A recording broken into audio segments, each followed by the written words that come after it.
Education আগ্রহী বন্ধুরা, আপনাদের সবাইকে আন্তরিক শুভেচ্ছা ও স্বাগতম। আজকের বিশেষ অনলাইন সেশনে Erasmus Mundus scholarship opportunities preparation and ইনসাইটসে আপনাদের উপস্থিতি আমাদের জন্য অত্যন্ত আনন্দের। আমি রনি আহমেদ থাকবো আজকের সেশনটি জুড়ে। আজকের এই গুরুত্বপূর্ণ আয়োজনটি করেছেন ন্যাশনাল ইউনিভার্সিটি রিসার্চ অর্গানাইজেশন, সংক্ষেপে NURO, যেখানে আপনারা শিক্ষার্থীদের আন্তর্জাতিক উচ্চশিক্ষায় স্কলারশিপ এবং গবেষণার সুযোগ সম্পর্কে বাস্তব ও নির্ভরযোগ্য দিক নির্দেশনা প্রদান করি। আজকের সেশনটি অনুষ্ঠিত হচ্ছে আহ, আপনাদের জন্য, এবং সেজন্য আমরা খুবই আনন্দিত। Your commitment today reflects your dedication to a global academic future. বর্তমান বিশ্বে এরাসমাস স্কলারশিপ ইউরোপীয় উচ্চশিক্ষার জন্য অত্যন্ত মর্যাদাপূর্ণ এবং আন্তর্জাতিক ভাবে স্বীকৃত স্কলারশিপ। অনেক শিক্ষার্থী উচ্চশিক্ষার স্বপ্ন দেখেন, কিন্তু আবেদন প্রক্রিয়া, প্রস্তুতি কৌশল এবং চ্যালেঞ্জ সমূহ সম্পর্কে স্পষ্ট ধারণা না থাকার কারণে বিভ্রান্ত হন। আজকের সেশনে আমরা জানব এরাসমাস স্কলারশিপের গুরুত্ব এবং সুযোগ, যোগ্যতা, সঠিক পদ্ধতির ধাপ। Success comes to those who prepare and act strategically. আচ্ছা, আপনাদেরকে আমি বলে রাখি শুরুতে, আপনারা একদম সেশনের শেষ পর্যন্ত থাকলে আহ, আপনারা এটা যে অবশ্যই আপনারা অবশ্যই সার্টিফিকেট পাবেন এবং আপনাদেরকে একটা অ্যাটেন্ডেন্স ফর্ম দেওয়া হবে, সেটা আপনারা খুব মনোযোগ সহকারে পূরণ করবেন। এখন আমি অত্যন্ত আনন্দ এবং গর্বের সাথে পরিচয় করিয়ে দিচ্ছি আমাদের আজকে সম্মানিত speaker Azim Nabil, Linguistic Data Science, University of Jeregonja, Department of Clinical Psychology, University of Rajshahi। তিনি এরাসমাস স্কলারশিপ প্রাপ্তির বাস্তব অভিজ্ঞতা, আবেদন প্রক্রিয়া, প্রস্তুতি, বাস্তব অভিজ্ঞতা আমাদের কাছে শেয়ার করবেন। His insights will guide you to approach the scholarship process with confidence and clarity. Sir, we are truly honored to have you with us today. Your journey inspired thousands of students aspiring for international education. Over to you, sir, please. ওকে। ধন্যবাদ রনি আহমেদ। আহ, প্রথমে বলে নিচ্ছি যে আমাকে sir বলার কিছু নেই। আপনারা এখন যে জায়গায় আছেন, আহ, আমি হয়তো আজ থেকে 1 বছর কিংবা 2 বছর আগে সেই জায়গাতেই ছিলাম। অ্যান্ড হয়তো আমি আজকে যে জায়গায় আছি 1 বছর 2 বছর পরে আপনারা এই জায়গাতে আসবেন। So well, I am being humble যে আমাকে স্যার বলার কিছু নেই। ইউ ক্যান কল মি ভাইয়া or just call me Nabil. Okay, so আমি আমার স্ক্রিনটা শেয়ার করছি। অ্যান্ড আপনারা সবাই আমাকে জানাবেন যে আপনারা দেখতে পাচ্ছেন কিনা। ওকে, আমার প্রেজেন্টেশন দেখা যাচ্ছে কিনা। জি হ্যালো। ভাইয়া, দেখা যাচ্ছে। ওকে, দ্যাট ইজ গুড। তাহলে আমি আজকে আমার প্রেজেন্টেশন শুরু করছি। প্রথমেই বলে নেই যে ইরাসমাস মুন্ডাস স্কলারশিপ অনেক একটা হিউজ এবং ভাস্ট একটা টপিক। এগেন, অনেকগুলো স্কলারশিপের মধ্যে এটা একটা স্কলারশিপ, বাট এটা একটা হিউজ টপিক। এটা নিয়ে যদি আমি কথা বলতে যাই, ঠিক মানে একটা সেশনে 1 ঘন্টার মধ্যে শেষ করা এটা খুবই কঠিন। বাট তারপর আমি চেষ্টা করব এই 1 ঘন্টার মধ্যে আপনাদের সবাইকে বেস্ট ইনফরমেশনটা দেওয়ার, যেন আপনারা এই প্রোগ্রামটা শেষে প্রিপেয়ার্ড হতে পারেন যে আপনি হচ্ছে ইরাসমাস মুন্ডাস প্রোগ্রামে অ্যাপ্লাই করতে পারবেন। সো প্রথমে শুরু করা যাক যে ইরাসমাস মুন্ডাস স্কলারশিপ কি জিনিস। আমি আমার নিজের সম্পর্কে আর বলছি না, স্কিপ করছি, বিকজ আমাদের হাতে সময় কম। আমাদের হাতে মাত্র 1 ঘন্টা সময় আছে। অলরাইট, শুরু করা যাক। তো অনেক অনেক স্কলারশিপ আছে, তার মধ্যে একটা হচ্ছে ইরাসমাস মুন্ডাস স্কলারশিপ। এন্ড এটা অনেক প্রেস্টিজিয়াস একটা স্কলারশিপ, যেটা আপনি এই স্কলারশিপে আপনি ইউরোপে পড়াশোনা করতে পারবেন।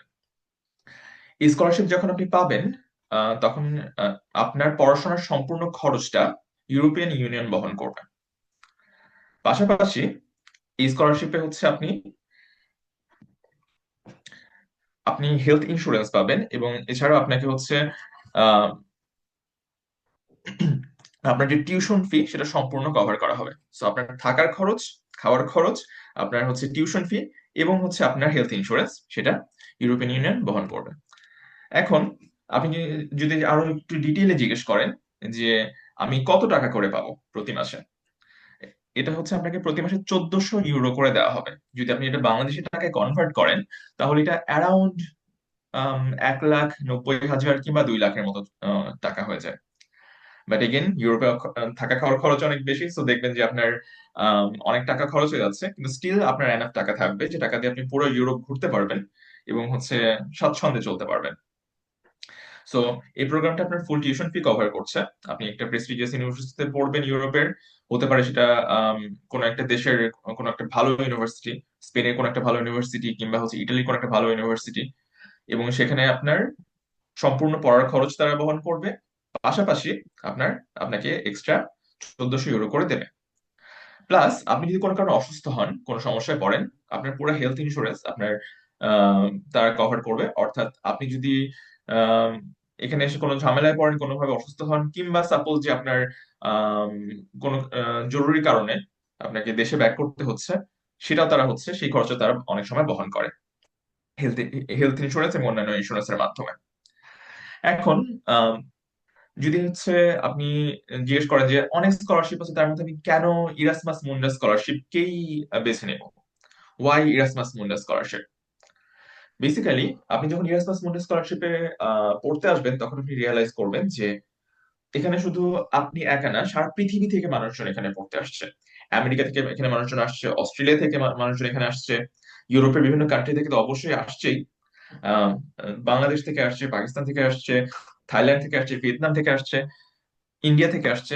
সারা পৃথিবীর বিভিন্ন আহ বিভিন্ন দেশের মানুষজন এখানে পড়তে আসে। তো আপনি একটা গ্লোবাল এক্সপোজার পাবেন যখন হচ্ছে আপনি ইরাসমাস মুন্ডাস স্কলারশিপে স্টাডি করতে আসবেন। এবং শুধু গ্লোবাল এক্সপোজার না, আপনি হচ্ছে ইউরোপিয়ান ইউনিয়নে যখন ঢুকবেন একটা সেনজেন ভিসা নিয়ে, তখন আপনি ইউরোপের যে কোনো দেশে ট্রাভেল করতে পারবেন। সাপোজ আপনার সেমিস্টারের ব্রেক আছে কিংবা হচ্ছে 7 দিনের আপনার ব্রেক আছে, আপনি চাইলেই হচ্ছে আরেকটা দেশ ঘুরে আসতে পারবেন, আরেকটা জায়গায় ঘুরে আসতে পারবেন। এবং যখন আপনি আরো বিভিন্ন কালচার দেখবেন, বিভিন্ন মানুষজনের সাথে পরিচিত হবেন, তখন আপনার চিন্তার পরিধি বড় হবে, আপনি আরো ক্লিয়ারলি দেখতে পাবেন, আপনি আরো বেটার ওয়েতে প্রবলেম সলভ করতে পারবেন। এবং পৃথিবীটাকে নিয়ে আরো আপনি বেটার ওয়েতে চিন্তা করতে পারবেন, লাইফে অনেক দূর এগিয়ে যেতে পারবেন। আমরা হয়তো বাংলাদেশে বসে যে চিন্তাগুলো করতে পারি না, আপনি যখন হচ্ছে দেশের বাইরে যাবেন এবং বিভিন্ন কালচারের মানুষের সাথে পরিচিত হবেন, তাদের চিন্তা ভাবনা শুনবেন, তাদের পাস্ট হিস্টোরি শুনবেন, তাদের আম, তারা কিভাবে প্রবলেম সলভ করে সেগুলো দেখবেন, তখন আপনার মাথায় আরো নতুন নতুন আইডিয়া আসবে। এবং সেই আইডিয়া গুলো আপনি চাইলে নিজের লাইফে ইমপ্লিমেন্ট করতে পারেন, নিজের দেশে ইমপ্লিমেন্ট করতে পারেন, কিংবা দেশের বাইরেও বিভিন্ন জায়গায় ইমপ্লিমেন্ট করে আপনি আপনার ক্যারিয়ার বিল্ড আপ করতে পারেন, আপনার বিজনেস বিল্ড আপ করতে পারেন। একটা ছোট্ট উদাহরণ দিই। আমি যখন ইউরোপে পড়তে আসছি, আসার পর আমি আম, ইটালিতে ছিলাম, প্রথমে ইটালির মিলানে। তো সেখানে আমি রিয়ালাইজ করলাম যে ওরা যখন ময়লা ফেলে, ওরা হচ্ছে, হ্যালো, আমাকে শোনা যাচ্ছে? হ্যালো? ওকে, অলরাইট। জি, শোনা যাচ্ছে। ওকে, ঠিক আছে। সো আমি রিয়ালাইজ করলাম ওরা যখন ময়লা ফেলে, তখন ময়লাটা ওরা 3 ভাগে ভাগ করে। সাপোজ যে যেটা পচনশীল ময়লা সেটা একটা বাস্কেটে ফেলে, যেটা হচ্ছে কাঁচ কিংবা প্লাস্টিক সেটা একটা বাস্কেটে ফেলে, যেটা কাগজ সেটা আরেকটা বাস্কেটে ফেলে। এবং যখন ওরা প্রসেস করে, 3টা আলাদা আলাদা ভাবে প্রসেস করে। কাগজগুলোকে ওরা পুড়িয়ে ফেলে কিংবা রিসাইকেল করে, যেটা প্লাস্টিক কিংবা কাঁচ সেগুলোকে ওরা রিসাইকেল করে, যেগুলো পচনশীল সেগুলো ল্যান্ডফিলে যায়। আমাদের বাংলাদেশে কি হয়, আমরা সব ময়লা একসাথে ফেলি, সব ময়লা একসাথে ল্যান্ডফিলে যায়, রাইট? এতে কি হচ্ছে, আমাদের ওয়েস্টটা হিউজ হচ্ছে, ওদের ওয়েস্ট কিন্তু ওরা প্রচুর রিসাইকেল করতে পারছে। আমার মাথায় আসলো, আচ্ছা ঠিক আছে, এই জিনিসটা তো আমি বাংলাদেশে ইমপ্লিমেন্ট করতে পারি, রাইট? তো এই যে পড়াশোনার পাশাপাশি আপনি যে বিভিন্ন কালচারের সাথে বিভিন্ন সিস্টেমের সাথে পরিচিত হবেন, এই সিস্টেম গুলো আপনার চিন্তার পরিধিকে বড় করবে। এটা জাস্ট একটা উদাহরণ, এরকম আরো কয়েকশো উদাহরণ আছে যেটা আমি দিতে পারবো। দেন আপনার হচ্ছে আম, এটা ক্যারিয়ার একটা বড় প্রভাব ফেলবে। যখন হচ্ছে আপনার এমপ্লয়ার দেখবে যে আপনার ইরাসমাস মুন্ডাস স্কলারশিপ আছে, দেন আপনি রিয়েলাইজ, আপনার এমপ্লয়ার হচ্ছে আপনাকে আরো বেশি বা আপনি ইরাসমাস মুন্ডাস প্রোগ্রাম পড়েছেন, আপনার এমপ্লয়ার আপনাকে হচ্ছে আরো বেশি গুরুত্ব দেবে। সাপোজ আপনার ইরাসমাস মুন্ডাস স্কলারশিপ না থাকা একজন ফ্রেন্ড, আর ইরাসমাস মুন্ডাস স্কলারশিপ থাকা আপনি আপনি চাকরির ক্ষেত্রে বেশি প্রায়োরিটি পাবেন। কারণ তারা দেখবে যে আপনি একটা গ্লোবাল ইনস্টিটিউশন, গ্লোবাল সিস্টেমে পড়াশোনা করেছেন, এবং শুধু একটা ইউনিভার্সিটিতে না, অনেকগুলো ইউনিভার্সিটি ডিগ্রি আপনার আছে, এবং সেগুলো শুধু নর্মাল ইউনিভার্সিটি না, ইউরোপের প্রেস্টিজিয়াস ইউনিভার্সিটি গুলো থেকে। এবং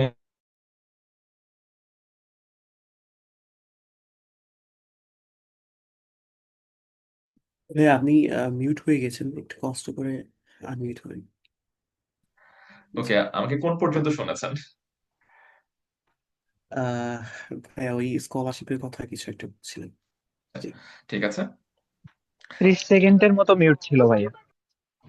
ওকে, আচ্ছা, আবার আসি যে যখন আপনার আমি ক্যারিয়ার অ্যাডভান্সমেন্টে আসি, যে যখন হচ্ছে আপনার এমপ্লয়ার দেখবে যে আপনার হচ্ছে সিভিতে লেখা আছে যে আপনি একজন ইরাসমাস মুন্ডাস স্কলার, কিন্তু আপনার আরেকজন ক্যান্ডিডেট, তার সিভিতে লেখা নাই বা সেই ইরাসমাস মুন্ডাস স্কলার না, অবশ্যই আপনি চাকরির ক্ষেত্রে প্রায়োরিটি পাবেন।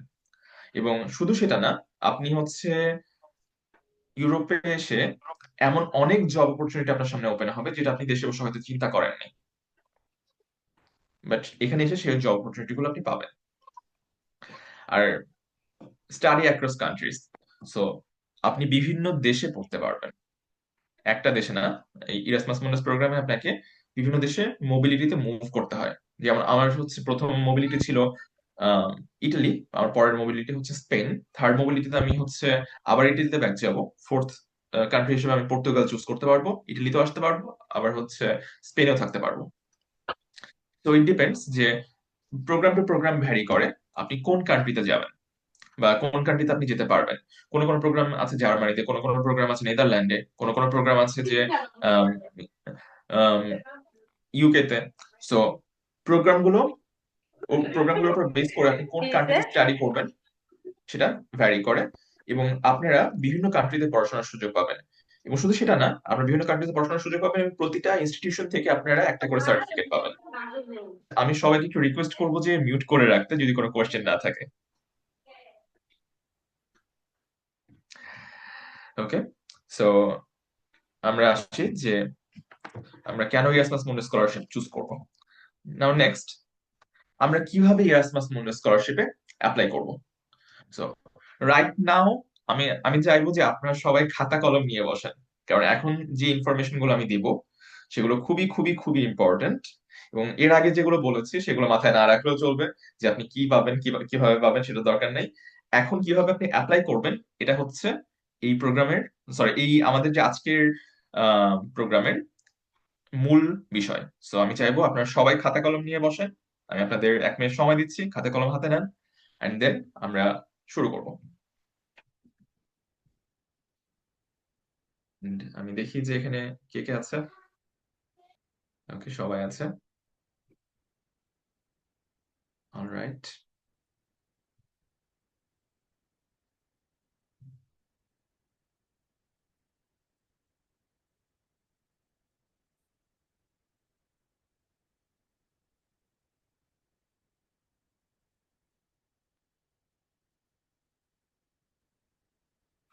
ওকে, সবাই খাতা কলম হাতে নিয়েছেন? দু একজন একটু আনমিউট করে জানান। জি, নিয়েছি। ওকে, গ্রেট। স্যার, সো এই ইরাসমাস মুন্ডাস প্রোগ্রামে অ্যাপ্লাই করার জন্য আপনাদের কিছু প্রি রিকুইজিট যেগুলো হচ্ছে পূরণ হতে হবে। আচ্ছা, কেউ একজন হাত তুলেছেন, আপনি একটু আনমিউট করে কোশ্চেন করেন।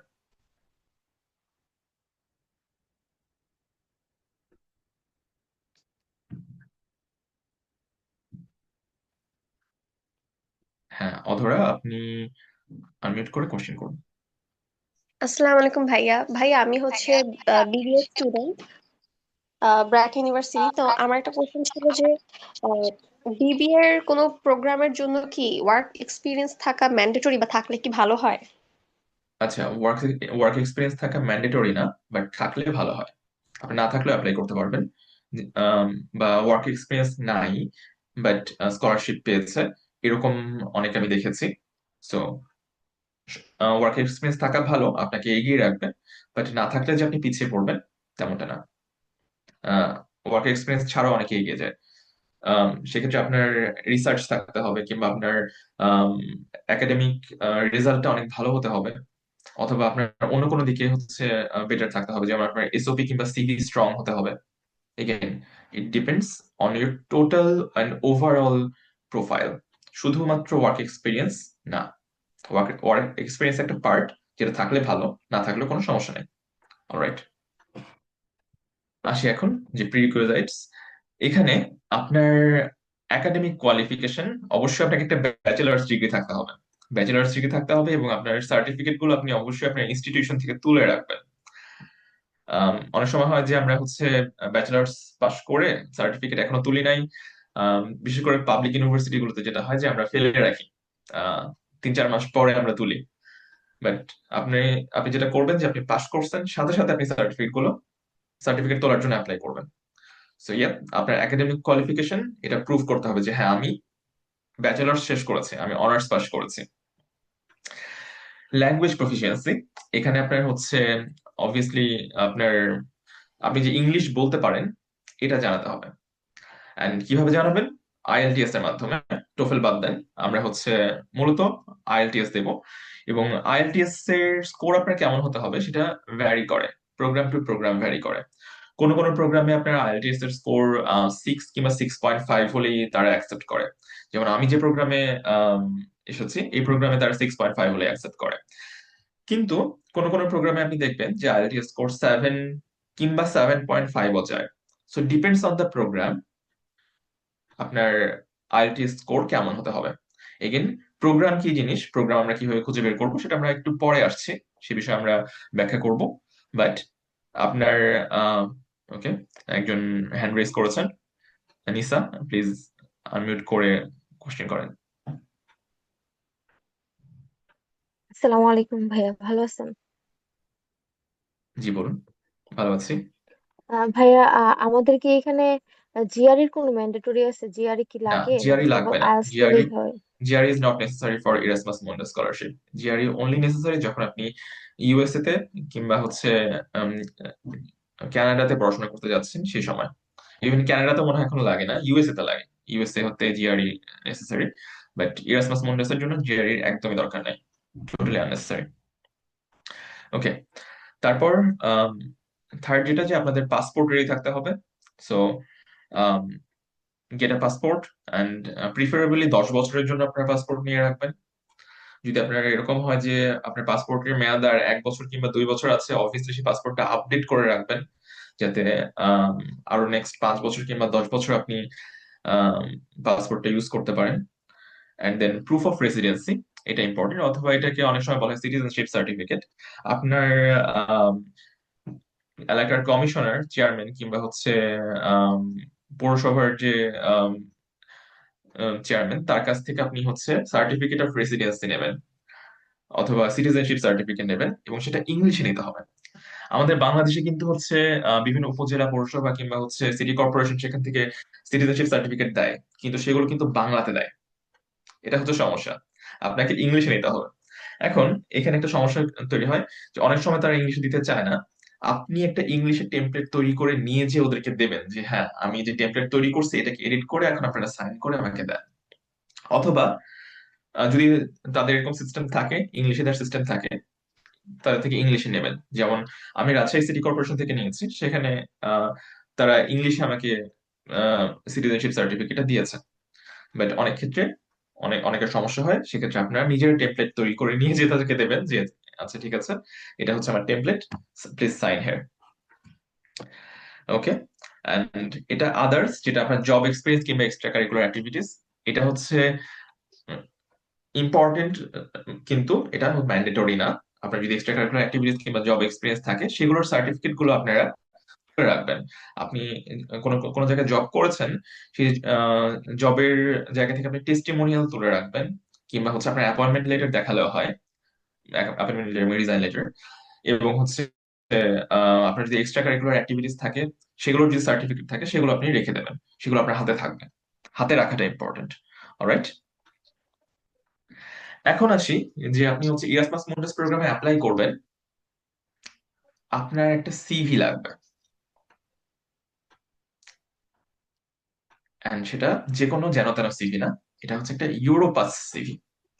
অলরাইট, সো ইউরোপাস সিভি আমরা কিভাবে বানাবো? ইউরোপাস সিভি বানাতে হলে আমাদের হচ্ছে এই যে এই লিঙ্কে যেতে হবে। এগেন এই প্রোগ্রাম শেষে আমি হোস্টকে অনুরোধ করব যে আপনাদের সবাইকে আম, এই প্রেজেন্টেশনটা শেয়ার করে দিতে। তো আপনাদের হাতে এই প্রেজেন্টেশনটা থাকবে, এই লিঙ্কটা থাকবে। তারপরে হচ্ছে আপনারা চাইলে এটার ছবি তুলে নিতে পারেন বা স্ক্রিনশট তুলে নিতে পারেন। তো এই যে আম, এই এই লিঙ্কে যে আমরা সিভি ক্রিয়েট করব। তো আমরা কিভাবে সিভি ক্রিয়েট করব সেটা আমি জাস্ট সংক্ষেপে আপনাকে দেখাচ্ছি। আম, আমরা ফুল স্ক্রিন শেয়ার করি। ওকে, অলরাইট। আমি এই লিঙ্কে যাচ্ছি।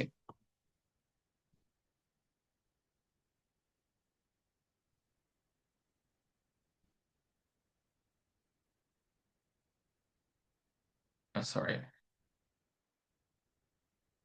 Just a moment.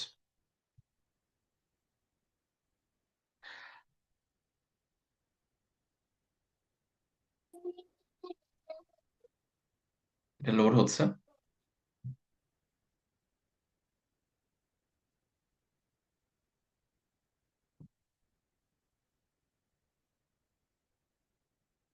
আচ্ছা, এই লিঙ্কে যে এই যে এখানে আপনি ক্লিক করবেন যে ক্রিয়েট এ নিউ সিভি তে, এন্ড দেন হচ্ছে আপনি স্ট্যান্ডার্ড সিভি বিল্ডারে যেতে পারেন কিংবা নিউ সিভি বিল্ডারে যেতে পারেন। এবং এই যে আপনি এখানে দেখতে পাচ্ছেন, আপনারা সবাই দেখতে পাচ্ছেন? জি ভাইয়া, স্যার। দেখতে পাচ্ছি। ওকে, তো এখানে আপনি জাস্ট আপনার নাম লিখবেন। আমার নাম আসিম, আমার লাস্ট নেম হচ্ছে Nabil.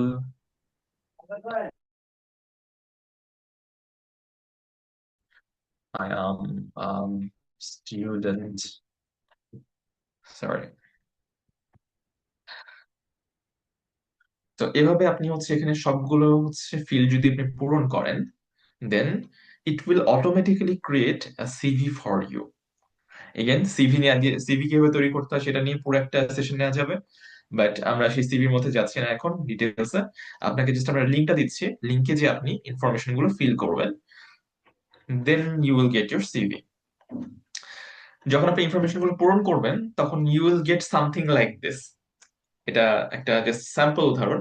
You will get something like this, এরকম এরকম 2 পেজের একটা সিভি পাবেন। তবে খেয়াল রাখবেন যে আপনি যদি বেশি ইনফরমেশন অ্যাড করেন সেটা আপনার 2 পেজ ছাড়াই 3 পেজ কিংবা 4 পেজে চলে যেতে পারে। ইট ইজ নেসেসারি যে আপনি আপনার সিভি কে 2 পেজের মধ্যে রাখেন। আপনার সিভি যদি আপনি খুবই বড় করে ফেলেন, যারা প্রোগ্রামের হোস্ট তারা আপনার সিভিটা পড়েই দেখবে না, বলবে যে না, 4-5 পেজের সিভি পড়ে দেখার দরকার নেই, বা so keep your CV within 2 page. Alright, সিভিতে আপনি অবশ্যই রিলেভেন্ট ইনফরমেশন অ্যাড করবেন। I repeat, relevant information add করবেন। সাপোজ আমার ব্যাকগ্রাউন্ড হচ্ছে ক্লিনিক্যাল সাইকোলজি, কিন্তু আমি পড়তে এসেছি ডেটা সায়েন্স নিয়ে। এখন আমি ক্লিনিক্যাল সাইকোলজি নিয়ে অনেক কিছু করছি। আমি আম, হাসপাতালে ঘন্টার পর ঘন্টা ক্লায়েন্ট দেখছি। আমি ক্লিনিক্যাল সাইকোলজি নিয়ে পেপার লিখছি।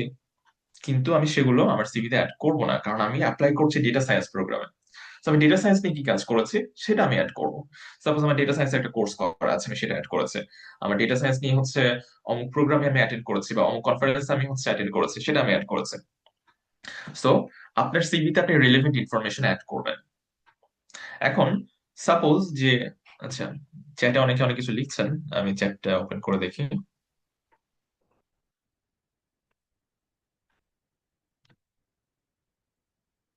আচ্ছা, আমি হচ্ছে কোশ্চেন গুলো সবার সবার শেষে হচ্ছে অ্যাড্রেস করব হোপফুলি। বাট আমি আমার মূল প্রেজেন্টেশনটা শেষ করি। সো এগেন আপনি রিলেভেন্ট ইনফরমেশন অ্যাড করবেন, ইররিলেভেন্ট ইনফরমেশন অ্যাড করা যাবে না। ফর এক্সাম্পল, আপনি ম্যাথ রিলেটেড কোন একটা প্রোগ্রামে অ্যাপ্লাই করছেন, যেখানে হয়তো বা ডেটা সায়েন্সের কোন একটা প্রোগ্রামে অ্যাপ্লাই করছেন। সো আপনি কোন একটা ম্যাথ অলিম্পিয়াডে যে মেডেল পেয়েছেন সেটা আপনি অ্যাড করতে পারেন। কিন্তু আপনি সাপোজ যে অমুক ইয়াতে ভলান্টিয়ার ছিলেন, অমুক ভলান্টিয়ার অর্গানাইজেশনে ভলান্টিয়ার ছিলেন, সেটা অ্যাড করার দরকার নেই। ইনফরমেশন গুলো রিলেভেন্ট হতে হবে। ওকে, অ্যান্ড এগেন একটা important information, do not lie in your CV. আমাদের বাংলাদেশিদের একটা সমস্যা হচ্ছে যে আমরা ফুলায় ফাপায় অনেক কিছু বেশি লিখে ফেলি, অ্যান্ড অ্যাজ এ রেজাল্ট যেটা হয় যে যখন ফিউচারে আমরা বিভিন্ন জায়গায় অ্যাপ্লাই করি, অ্যান্ড অ্যাপ্লাই করার পর যখন তারা আমাদের দেখে যে রিয়ালিটির সাথে, মানে আমাদের সিভিতে লেখার সাথে রিয়ালিটির মিল নাই, তখন তারা আমাদের ডকুমেন্ট গুলোকে, আমাদের সিভি গুলোকে ট্রাস্ট করা বন্ধ করে দেয়। সো আপনি শুধু নিজের ক্ষতি করতেছেন না, আপনি আপনার পরে যারা ফিউচারে বাংলাদেশে আসবে তাদেরও ক্ষতি করছেন। So do not lie in your CV, be honest. আপনি নিজে যেটা অর্জন করেছেন সেটাকে ফুলিয়ে ফাঁপিয়ে প্রচার করুন, সমস্যা নেই। আপনি সাপোজ যে হচ্ছে আম, একটা ভলেন্টিয়ার অর্গানাইজেশনে পুরো একজন ভলেন্টিয়ার ছিলেন, আপনি লিখুন যে আমি ওখানে মানে একটা বিশাল ভলেন্টিয়ার প্রোগ্রামে অনেক ভলেন্টিয়ারিং করছি, এই যে দেখেন আমার certificate, show them your thing. সেটাকে ফুলিয়ে ফাঁপিয়ে প্রচার করুন, সমস্যা নেই, বাট ডোন্ট লাই, মিথ্যা বলবেন না। সাপোজ আপনি একটা প্রোগ্রামে জানি নাই, বা আপনি কোনো জায়গায় কোনো কিছুতে অ্যাপ্লাই করেনি নাই, বা আপনি হয়তো কোনো একটা কনফারেন্সে জানি নাই, বাট আপনি লিখে দিলেন যে আমি কনফারেন্সে গেছি, বা আপনি কোনো একটা পেপার পাবলিশ করেন না কিন্তু আপনি লিখে দিলেন আমি পেপারটা পাবলিশ করেছি। দ্যাটস আ লাই, এটা করা যাবে না। So be honest. সো সিভির ক্ষেত্রে add relevant information, exclude irrelevant information, 2 পেজের মধ্যে সিভি রাখতে হবে, এবং সিভিতে মিথ্যা বলা যাবে না। ওকে, আমি নেক্সট স্লাইডে যাচ্ছি। ওকে, তো সিভিতে আমরা কি কি অ্যাড করব ইউরোপাস সিভিতে? এখানে আমরা কিন্তু ইউরোপাস সিভির লিঙ্কটা অলরেডি দেখেছি। এই লিঙ্কে যাব আমরা, এই লিঙ্কে যে আমরা সেকশন গুলো পূরণ করব, কিন্তু সেখানে হচ্ছে আপনার কিছু কিছু সেকশন নিজে থেকে অ্যাড করতে হবে। সো কি কি সেকশন আপনি অ্যাড করবেন? Here are the sections. Education, আপনি কোথায় পড়াশোনা করেছেন, আপনার রেজাল্ট কি, আপনার রিসার্চ এক্সপেরিয়েন্স, যে আপনি এর আগে কি কি রিসার্চ করেছেন। এগেন, রিসার্চ থাকাটা ম্যান্ডেটরি না, বাট রিসার্চ যদি থাকে সেটা বেটার, যদি না থাকে আপনি লিখবেন না। বা আপনি যদি কোনো কাউকে কোনো রিসার্চে হেল্প করে থাকেন, কারো কোনো রিসার্চে কাজ করে থাকেন রিসার্চ অ্যাসিস্ট্যান্ট হিসেবে, সেটা আপনি অ্যাড করতে পারেন। সো আপনার রিসার্চ এক্সপেরিয়েন্স, আপনার স্কিলস, আপনার কি কি দক্ষতা আছে।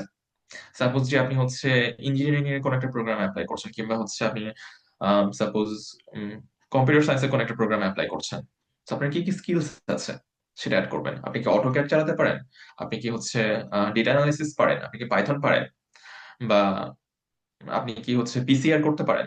এগেন, আপনার প্রোগ্রামের সাথে রিলেভেন্ট স্কিল গুলো আপনি অ্যাড করবেন। এগেন, আবারও বলেছি, ইররিলেভেন্ট ইনফরমেশন অ্যাড করা যাবে না। আমি যেমন ক্লিনিক্যাল সাইকোলজি পড়েছি, আমি কিন্তু সাইকোথেরাপি দিতে পারি, বাট আমি যখন ডেটা সায়েন্সের প্রোগ্রামের জন্য অ্যাপ্লাই করেছি, আমি কিন্তু এটা লিখি নাই যে আমার স্কিলের মধ্যে সাইকোথেরাপি আছে, আমি লিখি নাই। যদি আমি সাইকোথেরাপি দিতে পারি, এবং আমি 1 বছর সাইকোথেরাপি দিয়েছি, বাট আই ওকে। বিসমি, আপনি হাত তুলেছেন, প্লিজ কোয়েশ্চেন করুন।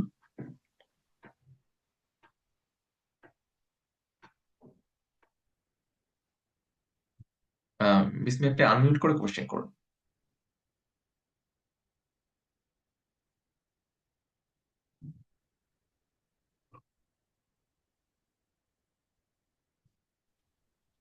হ্যালো, আসসালামু আলাইকুম ভাইয়া। বুঝলাম। ভাই আমার একটা ওই যে কোয়েশ্চেন ছিল স্কিলস এর ব্যাপারে। আমরা যদি কেউ কেমিস্ট্রি নিয়ে আর কি অ্যাপ্লাই করি ইরাসমাস মুন্ডাস স্কলারশিপে, সেক্ষেত্রে আমার স্কিলস গুলো কি হতে পারে? মানে আমি করেছি হলো 3D আর্ট, 3D সম্পর্কে একটা করেছিলাম, মানে শর্ট একটা ইয়া করছিলাম, 6 মাসের একটা কোর্স করছিলাম, তো এটা তো আর অ্যাড করা যাবে না। কিন্তু আমি যখন এটা অ্যাড করা যাবে না। কেমিস্ট্রি গুলো এটা আপনি 3D, আদার ট্রেনিং এবং কোর্সের মধ্যে অ্যাপ্লাই করবেন, সরি অ্যাড করবেন। যে ওয়ার্ক এক্সপিরিয়েন্স এর নিচে দেখুন, এখানে লেখা আছে আদার ট্রেনিং এন্ড কোর্সেস, এখানে আপনি অ্যাড করবেন। বাট আপনার স্কিলস এর মধ্যে, আচ্ছা, আম, আপনি যদি কোনো একটা ট্রেনিং করে থাকেন, আপনার সেই ট্রেনিংটা আপনি অ্যাড করতে পারেন, আপনার স্কিলও আপনি অ্যাড করতে পারেন। আচ্ছা, নাইম হোসেন, আপনি হাত তুলেছেন, আপনি আনমিউট করে কোশ্চেন করুন। আসসালামু আলাইকুম ভাইয়া। ওয়ালাইকুম আসসালাম। ভাই, আমার কোশ্চেনটা ছিল, আমি বর্তমানে ইংলিশ ডিপার্টমেন্টে fourth semester second sorry fourth year second সেমিস্টারে অধ্যয়নরত আছি। সো আমি এই টাইমটুকুর মধ্যে আমি কিছু ইন্টার্নশিপ করছি বলতে, আর দুইটা শেষ হয়ে যাবে শীঘ্রই। একটা হলো রিসার্চ অ্যান্ড এডুকেশন ইন্টার্ন হিসেবে অনলাইন একটা ইন্টার্ন করেছি 6 মাস ব্যাপী, অ্যান্ড একটি কন্টেন্ট রাইটিং ইন্টার্ন করছি। সো এটা কিভাবে আমার সিভিতে ইম্প্যাক্ট ফেলতে পারে, বা এটা কতটুকু সাহায্য করবে, এটা আমার, আপনার কি মনে হচ্ছে ভাই এই বিষয়টাতে? যেহেতু ইংলিশে পড়াশোনা করেছেন, সো আপনার একটা ল্যাঙ্গুয়েজ রিলেটেড, অবভিয়াসলি জি। আপনার ল্যাঙ্গুয়েজ রিলেটেড যে কোনো স্কিল আপনি অ্যাড করতে পারেন, হুইচ ইনক্লুডস যে হচ্ছে আপনার সাপোজ আপনি যে অনলাইন ইন্টার্নশিপ গুলো করেছেন, বাট সেগুলো স্কিলের মধ্যে অ্যাড না করে আপনি ওয়ার্ক এক্সপিরিয়েন্স এর মধ্যে অ্যাড করবেন। ওয়ার্ক এক্সপিরিয়েন্স অ্যাড করবেন যে আমি এখানে ইন্টার্নশিপ করেছি, এখানে ইন্টার্নশিপ করেছি। এখন আপনার যদি স্পেশাল কোনো স্কিল থাকে ইন্টার্নশিপ থেকে, যদি আপনি কোনো একটা স্কিল শিখে থাকেন, যেমন সাপোজ যে আপনি ট্রান্সলেশন, কিংবা হচ্ছে সাপোজ যে এআই ডিটেকশন, এরকম কোনো একটা স্কিল থাকে আপনার, কিংবা হচ্ছে সাপোজ ল্যাঙ্গুয়েজ রিলেটেড কোনো স্কিল থাকে, যে সেই ল্যাঙ্গুয়েজ স্কিল গুলো আপনি অ্যাড করতে পারবেন। এখানে ল্যাঙ্গুয়েজ স্কিল সম্পর্কে আমার ধারণা খুবই কম, বিকজ আমি ল্যাঙ্গুয়েজ ফিল্ডের মানুষ না। বাট এখানে I am studying linguistic data science, but it's more data science than language. তো আপনার যদি ল্যাঙ্গুয়েজ রিলেটেড কোনো স্কিল থাকে আপনি অবশ্যই অ্যাড করতে পারেন। যেমন আপনার হচ্ছে ল্যাঙ্গুয়েজ অ্যানালাইসিস হতে পারে, আপনার হচ্ছে কন্টেন্ট রাইটিং, হ্যাঁ কন্টেন্ট রাইটিং একটা স্কিল, সো এটা আপনি অ্যাড করতে পারেন। তারপর হচ্ছে আপনি উম, হ্যাঁ, আচ্ছা আমি শেষ করছি, শেষ করে আপনার কোশ্চেন আনসার দিচ্ছি। তো কন্টেন্ট রাইটিং এটা আপনি অ্যাড করতে পারেন, এবং তারপর হচ্ছে আহ, আপনার যে ইন্টার্নশিপটা সেটা আপনি ওয়ার্ক এক্সপিরিয়েন্স এর মধ্যে অ্যাড করতে পারেন। আরেকজন হ্যান্ড রেজ করেছিলেন, মেবি আবার হ্যান্ড, ওকে। সো আপনি বিসমি, আপনি আনমিউট করে হচ্ছে কোশ্চেনটা করুন। জি ভাই, আমার আরেকটা কোশ্চেন ছিল, মানে আপনি আবার মিউট হয়ে ভাইয়া গিয়েছেন। ভাইয়া আমরা হচ্ছে প্রশ্নগুলো স্লাইড শেষ করার পরে আমরা নেই। আসলে তাছাড়া স্লাইড শেষ করা পসিবল না। আর সবার প্রশ্নগুলো আসলে স্লাইড শেষ করার মাধ্যমে অনেক প্রশ্ন আমাদের এখানে চলে আসবে। আর আপনারা ধৈর্য ধরুন, আপনারা হচ্ছে শেষে প্রশ্ন করুন। ওকে, অলরাইট, তাহলে আমরা সবার শেষে কোশ্চেন গুলো রাখছি। এখানে আমার প্ল্যান ছিল সবার শেষে কোশ্চেন করার, বাট এগেন আপনারা কোশ্চেন করেছেন, সমস্যা নেই, আমরা সবার শেষে আবার কোশ্চেন গুলো অ্যাড্রেস করবো। আচ্ছা, তো এগেন স্কিলস গেল, সরি রিসার্চ এক্সপিরিয়েন্স, এর পরে স্কিলস, আপনার যদি কোনো দক্ষতা থাকে সেটা অ্যাড করবেন।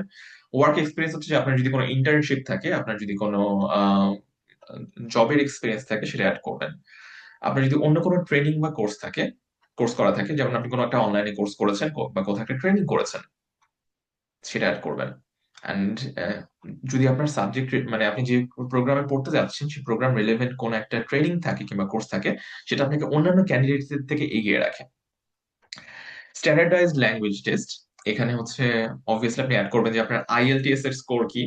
অ্যান্ড তারপর হচ্ছে আপনি অনার্স এবং অ্যাওয়ার্ড, আপনি যদি কোনো অ্যাওয়ার্ড পেয়ে থাকেন, কোনো হচ্ছে স্কলারশিপ পেয়ে থাকেন ফার্স্টে, আপনি সাপোজ যে হচ্ছে বিশ্ববিদ্যালয়ে পড়ার সময় কোনো একটা স্কলারশিপ পাইছেন, অ্যাড করবেন। আপনি ডাচ বাংলা ব্যাংক স্কলারশিপ পাইছেন, অ্যাড করবেন। আপনি হচ্ছে কোনো একটা জায়গায় আহ বিতর্ক প্রতিযোগিতায় যে আপনি হয়তো সাপোজ রানার আপ হয়েছেন বা ফার্স্ট হয়েছেন, অ্যান্ড আপনার যে আপনি যে ফিল্ডে অ্যাপ্লাই করছেন সেটা হচ্ছে ল্যাঙ্গুয়েজ রিলেটেড ফিল্ড, সো আপনি বিতর্কে ফার্স্ট হয়েছেন, that's related language, at that. And others, অন্যান্য বিষয় যদি থাকে সেগুলো অ্যাড করবেন। অ্যান্ড সিভির শেষে আপনি রেফারেন্স অ্যাড করবেন আপনার দুইজন টিচারের থেকে, অথবা আপনার একজন টিচার এবং একজন এমপ্লয়ারের থেকে, যেখানে হচ্ছে তাদের নাম, তাদের ইমেল অ্যাড্রেস, এবং তাদের নাম, ডেজিগনেশন এবং ইমেল অ্যাড্রেস থাকবে। ওকে, আমি এটা অলরেডি বলে ফেলেছি যে আপনি হচ্ছে বিভিন্ন রেপুটেবল ওয়েবসাইট থেকে, যেমন কোর্সেরা থেকে কিংবা অন্যান্য জায়গা থেকে আপনি অনলাইন কোর্স করতে পারেন, যেটা আপনাকে এগিয়ে রাখবে অন্যান্য ক্যান্ডিডেটদের থেকে। এবং হচ্ছে আম, আপনার যদি এক্সট্রা কারিকুলার কোনো অ্যাক্টিভিটিস থাকে আপনার সাবজেক্ট রিলেভেন্ট, সেটা আপনি অবশ্যই সিভিতে অ্যাড করবেন।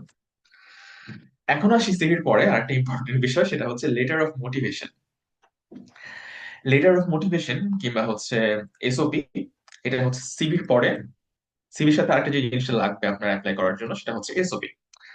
এসওপি হচ্ছে বেসিক্যালি আপনি নিজের সম্পর্কে লিখবেন। আমি কে, আমি কেন এই প্রোগ্রামে ইন্টারেস্টেড হলাম, এবং এই প্রোগ্রামটা আমার সাথে কিভাবে রিলেভেন্ট।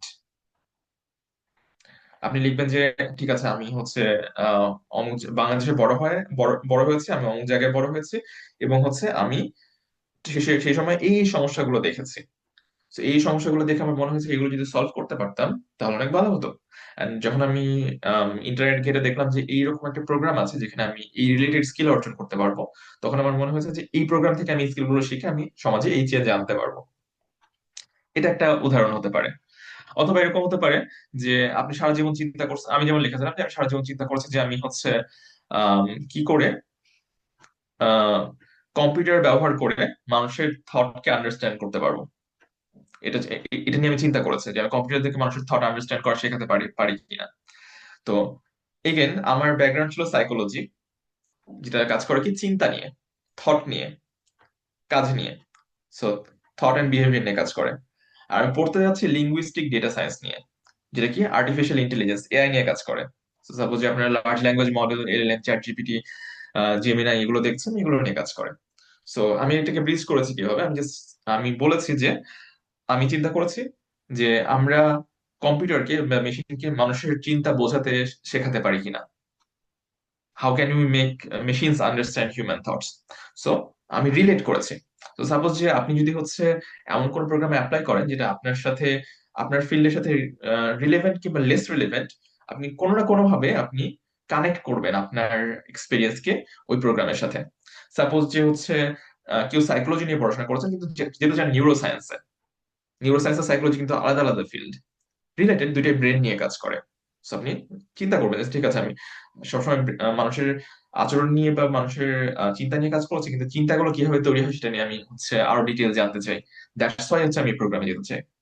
আপনি হয়তো ইংলিশ নিয়ে পড়াশোনা করেছেন, এন্ড আপনি এখন কোন একটা প্রোগ্রামে যাচ্ছেন যেখানে হচ্ছে ডাইভার্সিটি এবং ইনক্লুশন নিয়ে হচ্ছে আপনাকে শেখাচ্ছে।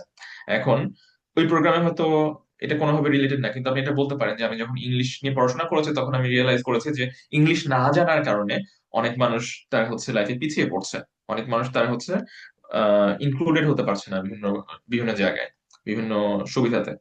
সো ইংলিশকে যেন সবার জন্য সহজে অ্যাক্সেসিবল করা যায় সেটা নিয়ে আমি আজীবন কাজ করেছি বা আজীবন কাজ করতে চাই। সো এই প্রোগ্রামটা আমাকে এভাবে হেল্প করবে। So relate your journey, your experience to the program. আপনাকে রিলেট করতে হবে, এবং আপনার হচ্ছে এসওপিটা অবশ্যই ইউনিক হইতে হবে। আপনাকে চ্যাট জিপিটি ইউজ করা যাবে না, জেমিনাই ইউজ করা যাবে না, বা যে কোনো লার্জ ল্যাঙ্গুয়েজ মডেল ইউজ করা যাবে না। কেন আমি এটা বলি? রিসেন্টলি একটা প্রোগ্রামে আমি যাচ্ছিলাম, সেই প্রোগ্রামে হচ্ছে মানুষকে লিখতে হয়েছে যে মানসিক স্বাস্থ্য নিয়ে তাদের ভাবনা। সো আমাদের কাছে যে আম, লেখাগুলো আসছে, আমি তাকিয়ে দেখি যে সবগুলো লেখার স্টাইল বা সবগুলো লেখার মধ্যে ইভেন কোনো কোনো বাক্য সেম, সেম বাক্য কিংবা সিমিলার বাক্য তারা বারবার ইউজ করছে। হোয়াই? কেন তারা সিমিলার বাক্য বা সেম বাক্য বারবার ইউজ করছে? Because they used AI. তারা চ্যাট জিপিটি কে বলছে যে লিখে দাও, বা তারা চ্যাট জিপিটি একটা আইডিয়া আইডিয়া দিয়ে বলছে যে বানায় দাও আমাকে, and ChatGPT did it. But ChatGPT সবার জন্য একই ভাবে বানাচ্ছে, আপনার জন্য যেভাবে বানাচ্ছে, আপনার ফ্রেন্ডের জন্য সেভাবে বানাচ্ছে, আর ধরেন মালয়েশিয়াতে বসে আরেকজন অ্যাপ্লাই করছে তার জন্য একই ভাবে বানাচ্ছে। সমস্যা কি হবে? যখন আপনারা চ্যাট জিপিটি দিয়ে এসওপি তৈরি করবেন, খুব সুন্দর এসওপি তৈরি হবে, কিন্তু দেখা যাবে যে আপনার এসওপি পড়ে যারা হচ্ছে রিক্রুটার, তারা তো হচ্ছে একটা সিভি পড়বে না, সরি তারা একটা এসওপি পড়বে না, তারা হচ্ছে 50টা এসওপি পড়বে, 100টা এসওপি পড়বে, তারা হচ্ছে 200টা এসওপি পড়বে, 700 এসওপি পড়বে। তখন 700 এসওপি পড়বে, তখন দেখবে যে আচ্ছা ঠিক আছে, এইটা এটা এটা এটা একই ধরনের, এরা একই জায়গা থেকে লিখছে, কপি মারছে, আউট। সো অবশ্যই আপনার এসওপি আপনি নিজে লিখবেন, আপনার নিজের জার্নির কথা আপনি নিজে লিখবেন। এসওপি তে অবশ্যই খেয়াল রাখবেন যে হচ্ছে ওয়ার্ড লিমিট দিয়ে দেয়।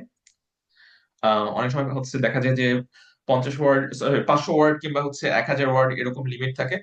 সো ওয়ার্ড লিমিটটা খেয়াল রাখবেন, এবং এসওপি তে অবশ্যই আপনি বানান ভুল করবেন না, গ্রামারলি দিয়ে চেক দেবেন। এসওপি লিখছেন, গ্রামারলি দিয়ে চেক দেন, কোনো কোনো গ্রামাটিক্যাল এরর থাকা যাবে না।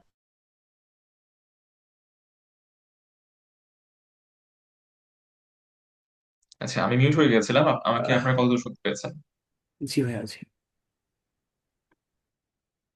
আমাকে কতদূর শুনতে পেয়েছেন? শুনতে পাচ্ছি ভাই আপনাকে। ওকে, অলরাইট, ঠিক আছে। এবং এসওপি তে উল্লেখ করবেন যে আপনি হচ্ছে কি কি অ্যাচিভ করেছেন পাস্টে, কি কি অবস্টাকল ফেস করেছেন আপনার জীবনে, এবং সেই অবস্টাকল গুলো আপনি কিভাবে পার করেছেন, এবং এই যে আপনি যে পাস্টে অবস্টাকল ফেস করেছেন, এই অবস্টাকল গুলো পার করেছেন, এটা কিভাবে আপনার প্রোগ্রামের সাথে রিলেভেন্ট, আপনি যে প্রোগ্রামে অ্যাপ্লাই করছেন তার সাথে কিভাবে relevant, connect everything with the program. এবং এই প্রোগ্রামে হচ্ছে যে আপনার কি লাভ হবে, এই প্রোগ্রামে যে আপনি সমাজের জন্য কি অবদান রাখতে পারবেন, এই প্রোগ্রাম শেষ করে আপনার প্ল্যান কি, এগুলো আপনি অ্যাড করতে পারেন। সো এসওপি আর লেটার অফ মোটিভেশন এটা প্রকাশ করবে যে এই প্রোগ্রামে পড়াশোনা করতে আপনি কেন ইন্টারেস্টেড, এবং আপনি কেন ইউনিক, এবং কেন আপনাকে নিতে হবে, কেন আপনি ইউনিক, কেন আপনি ইম্পর্টেন্ট, আপনাকে কেন নিতে হবে, আর 10জনকে না নিয়ে কেন আপনাকে নেবে। অলরাইট। এবং আপনি চাইলে হচ্ছে এসওপি বা লেটার অফ মোটিভেশনের বিভিন্ন এক্সাম্পল আপনি গুগল সার্চ করে পেয়ে যাবেন। বাট আমি বলবো যে don't follow them, don't follow any like anything you find on Google, কারণ a lot of people will copy them. Don't copy them. Idea নেন, আইডিয়া নিয়ে নিজের মতো করে লেখেন এসওপি। এখানে এসওপি নিয়েও আরেকটা ক্লাস নেওয়া যাবে, বাট এসওপি নিয়ে আমি আজকে বেশি সময় নষ্ট করব না, আমাদের আরো অনেক কিছু আছে। ওকে, এরপর আসে হচ্ছে ভিডিও অফ মোটিভেশন। সব প্রোগ্রামে না, কিছু সিলেক্টেড প্রোগ্রামে, আবার বলতে সব প্রোগ্রামে না, কিছু সিলেক্টেড প্রোগ্রামে আপনাকে এসওপির জায়গায় আপনাকে ভিডিও মোটিভেশন দিতে হয়। সো আপনাকে ক্যামেরার সামনে আপনার মোটিভেশন সম্পর্কে বলতে হবে। Again, try to be fluent. আপনার যে ইনফরমেশন গুলো আপনি হচ্ছে লেটার অফ মোটিভেশন লিখতেন, সেই সেই ইনফরমেশন গুলো আপনি দেবেন, বাট নিজের সম্পর্কে স্পন্টেনিয়াসলি এবং ফ্লুয়েন্টলি বলবেন। এমন ভাবে যেন এটা যেন মনে না হয় যে আপনি একটা স্ক্রিপ্ট দেখে পড়তেছেন, এটা যেন মনে না হয়। আপনি স্পন্টেনিয়াসলি বলছেন, সেটা আপনি এনশিওর করবেন। দরকার হলে আপনি আর্লি যে 3-4 বার প্র্যাকটিস করবেন, বা 1 দিন 2 দিন ধরে প্র্যাকটিস করবেন। প্র্যাকটিস করে যখন আপনি একদম ক্লিয়ার যে ঠিক আছে আমি এখন ফ্লুয়েন্টলি বলতে পারছি, দেন আপনি হচ্ছে আপনার ভিডিও অফ মোটিভেশন তৈরি করবেন, এবং এটা অনেক সময় সাবমিট করতে হয়। সব প্রোগ্রামে না, কোনো কোনো প্রোগ্রামে। অলরাইট, এরপর আসে হচ্ছে letter of recommendation. Letter of recommendation হচ্ছে যে আমার 2জন টিচারকে স্পেসিফিক্যালি আমার সাথে আমার ক্লাস নিচ্ছে এরকম 2জন টিচার, আমার ইউনিভার্সিটি টিচার হলেই হবে না, আমার ক্লাস নিয়েছে কিংবা আমার সাথে কাজ করেছে, আমাকে রিসার্চ করিয়েছে, আমার সুপারভাইজার ছিল, এরকম কোন প্রফেসর কিংবা টিচার কিংবা আমার এমপ্লয়ার, তাদের থেকে আমি লেটার অফ রিকমেন্ডেশন নেব। এগেন, এমপ্লয়ার হলেও চলে, বাট ইটস বেটার আপনি যদি আপনার টিচারদের থেকে নেন। তো তাদের থেকে আমরা কি নেব? আমরা লেটার অফ রিকমেন্ডেশন নেব। লেটার অফ রিকমেন্ডেশন কি? তারা একটা কাগজে আপনাকে টাইপ করে দেবে অথবা লিখে দেবে যে অমুক, সাপোজ যে আমার নাম নাবিল, যে নাবিল হচ্ছে আমার সাথে অমুক অমুক কাজ করেছে, অমুক অমুক রিসার্চ করেছে, এবং নাবিল এই স্কিল আছে, এবং আমি মনে করি যে হচ্ছে নাবিল যদি এই প্রোগ্রামে অ্যাপ্লাই করে তাহলে নাবিলের আরো এই স্কিল ডেভেলপ হবে। সো আমি রিকমেন্ড করছি, আমি হোল হার্টেডলি রিকমেন্ড করছি যে নাবিলকে যেন এই প্রোগ্রামে নেওয়া হয়। অথবা হচ্ছে আপনার টিচার এরকম লিখতে পারে যে আমি অমুককে চিনি, ও সাপোজ আমি নাবিলকে চিনি, নাবিল হচ্ছে আমার ক্লাসের স্টুডেন্ট ছিল, ক্লাসে খুব অ্যাটেন্টিভ ছিল, এবং আমি যে কোর্সটা পড়িয়েছি সেই কোর্সে নাবিল খুব ভালো করেছে, এবং নাবিল অলওয়েজ হচ্ছে এই বিষয়ে ইন্টারেস্টেড। আমি দেখেছি যে নাবিল হচ্ছে সবসময় ঠিক মতো ক্লাসে আসে, এবং হচ্ছে তার এই বিষয়ে সে অনেক চিন্তা ভাবনা করে, এই বিষয়ে তার রিসার্চ করার ইন্টারেস্ট আছে। এগুলো সে আপনার প্রফেসর আপনার লেটার অফ রিকমেন্ডেশনে লিখবে। সহজ কথা, আপনার প্রফেসর আপনার গুণগান করবে। বাংলাদেশে একটা সমস্যা হয়, বাংলাদেশে যে সমস্যাটা হয় সেটা হচ্ছে যে আমাদের অনেক টিচার আছে যারা লেটার অফ রিকমেন্ডেশন লিখতে জানে না, আনফরচুনেটলি, ভেরি আনফরচুনেটলি। আপনি যেটা করবেন, করতে পারেন, সেটা হচ্ছে যে একটা ড্রাফট রেডি করে নিয়ে যে ওই টিচারের পাশে বসে থাকবেন, টিচারকে বলবেন যে আপনি এই ড্রাফট দেখে লিখেন। বাট এটা কখনোই করবেন না আপনি একটা জিনিস লিখে নিয়ে গেছেন, আপনি একটা জিনিস নিজে লিখে নিয়ে গেছেন আর বলছেন যে স্যার সাইন করে দেন। এটা করবেন না। অথেন্টিক এবং জেনুইন লেটার অফ রিকমেন্ডেশন নেবেন। তাদেরকে বলবেন যে স্যার এই যে আমার একটা ড্রাফট, আপনি এই ড্রাফটটা দেখে আপনি এডিট করেন, আমার সম্পর্কে যেহেতু আপনার ইনফরমেশন দরকার, এই যে এখানে ইনফরমেশন আছে, ইনফরমেশন গুলো দেখে আপনি আমার সম্পর্কে ইনফরমেশন দিয়ে আপনি একটা লেটার অফ রিকমেন্ডেশন লিখে আমাকে দেন। এবং লেটার অফ রিকমেন্ডেশন বেটার হয় যদি হচ্ছে তারা ইউনিভার্সিটির প্যাডে কিংবা হচ্ছে তাদের একাডেমিক প্যাডে এটা লিখে, এবং সেটাতে তাদের সিল দেয় এবং সাইন দেয়। অফকোর্স এই সিল এবং সাইন খুবই ইম্পর্টেন্ট, আদারওয়াইজ এটা অথেন্টিক কিনা সেটা প্রমাণ হয় না।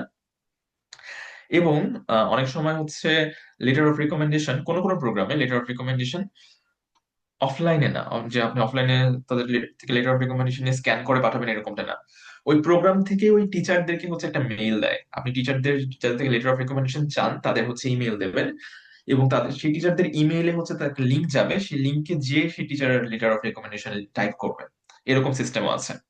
যদি সেটা হয়, আপনারা ওই টিচারদের সাথে আগে থেকে যোগাযোগ করে রাখবেন, এন্ড যখন ওই টিচার হচ্ছে আপনাকে লেটার অফ রিকমেন্ডেশন আপনার জন্য লিখবে, তখন আপনি প্রয়োজনে তাদের কাছে যাবেন, যে তাদের পাশে বসে তারা যখন লিখছে তারা আপনি সেটা দেখবেন, কারণ তারা যদি ভুলভাল করে ফেলে তাহলে আপনার স্কলারশিপ অপরচুনিটি শেষ। এগেন, লেটার অফ রিকমেন্ডেশন খুবই ইম্পর্টেন্ট, এবং এটা প্রোগ্রাম স্পেসিফিক হতে হবে। আপনি সাপোজ ইরাসমাস মুন্ডাসের 5টা প্রোগ্রামে অ্যাপ্লাই করছেন, আপনি পাঁচবার সরি 5 বার না 10 বার, সো প্রতিটা প্রোগ্রামের জন্য আপনি 2টা করে লেটার অফ রেকমেন্ডেশন নিচ্ছেন, সো 5টা প্রোগ্রামের জন্য আপনি 10 বার প্রয়োজনীয় লেটার অফ রেকমেন্ডেশন নেবেন। আমাদের একটা সমস্যা আছে যে আমরা কি করি, একটা লেটার অফ রেকমেন্ডেশন নিয়ে একটা প্রফেসরের কাছ থেকে, এন্ড দেন ওইটাকে আমরা হচ্ছে 5 জায়গায় চালাই দিই। তাহলে যেটা হবে যে আপনি 5টা প্রোগ্রামে কোনোটাতে অ্যাকসেপ্টেড হবেন না। আপনার প্রফেসরকে লিখতে হবে যে এই প্রোগ্রামের জন্য, সাপোজ যে আপনি হচ্ছে ইরাসমাস মুন্ডাস প্রোগ্রামে ধরেন EMLDS programme, linguistic data science programme, আপনার প্রফেসরকে লিখতে হবে যে এই লিঙ্গুইস্টিক ডেটা সায়েন্স প্রোগ্রামের জন্য আমি হচ্ছে অঙ্ককে রিকমেন্ড করছি।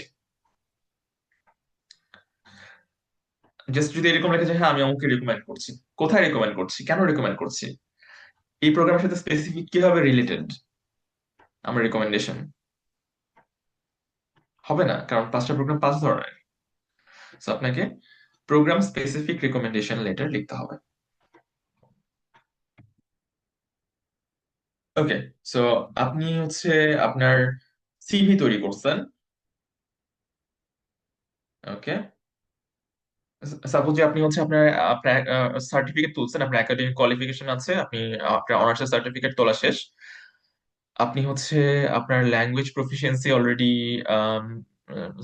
পেয়েছেন, ল্যাঙ্গুয়েজ প্রফিসিয়েন্সি সার্টিফিকেট পেয়েছেন, আপনি আইএলটিএস দিয়েছেন, আপনার স্কোর ভালো এসেছে, আপনি 7 পেয়েছেন সাপোজ, আপনার পাসপোর্ট রেডি, আপনি হচ্ছে আম, 10 বছরের জন্য পাসপোর্ট করে ফেলছেন, কিংবা 5 বছরের জন্য আপনার পাসপোর্ট আছে অলরেডি, আপনার হচ্ছে রেসিডেন্সি সার্টিফিকেট তোলা শেষ, আপনার কমিশনারের কাছ থেকে কিংবা আপনার পৌরসভা থেকে বা আপনার সিটি কর্পোরেশন থেকে আপনার job experience certificate, sorry mandatory না বাট আপনার কাছে আছে, আপনি সিভি তৈরি করেছেন, ইউরোপাস সিভি তৈরি করেছেন, ইউরোপাস সিভিতে এই জিনিসগুলো অ্যাড করেছেন, এন্ড সাপোজ দেন হচ্ছে আপনি আপনার প্রফেসরদের কাছ থেকে একটা স্পেসিফিক প্রোগ্রামের জন্য লেটার অফ মোটিভেশনও নিয়েছেন, সরি লেটার মোটিভেশন আপনি নিজে লেটার অফ মোটিভেশন লিখেছেন, এন্ড দেন হচ্ছে আপনার প্রফেসরদের কাছ থেকে আপনি লেটার অফ রিকমেন্ডেশন নিয়েছেন। তো আপনার মোটিভেশন লেটার লিখেছেন, আপনি লেটার অফ রিকমেন্ডেশন নিয়েছেন, দেন আপনি অ্যাপ্লাই করবেন। কিন্তু এখন আপনাদের কাছে কোশ্চেন আসতে পারে যে আচ্ছা আপনি এত প্রোগ্রাম প্রোগ্রাম করছেন, এই প্রোগ্রামে অ্যাপ্লাই করব, বা এই প্রোগ্রামের জন্য স্পেসিফিক আমি মোটিভেশন লেটার লিখবো, এই প্রোগ্রামের জন্য স্পেসিফিক আমি লেটার অফ রিকমেন্ডেশন লিখবো, প্রোগ্রামগুলো আমি কোথায় পাবো, কোন প্রোগ্রামে আমি অ্যাপ্লাই করতে পারবো? Here comes the Erasmus Mundus catalogue. Again এই লিঙ্কে আপনারা যাবেন অথবা গুগলে সার্চ দেবেন ইরাসমাস মুন্ডাস ক্যাটালগ লিখে, তাহলে এটা চলে আসবে। এই লিঙ্কে আপনি যখন যাবেন তখন আপনি দেখতে পাবেন যে এখানে আপনার স্টাডির সাথে রিলেভেন্ট কিংবা আপনার ইন্টারেস্টের সাথে রিলেভেন্ট কি কি প্রোগ্রাম আছে সেটা আপনি সার্চ করতে পারবেন। সো আমি হচ্ছে এই ক্যাটালগে যাচ্ছি এখন, একটু ওয়েট করুন, ইটস লোডিং।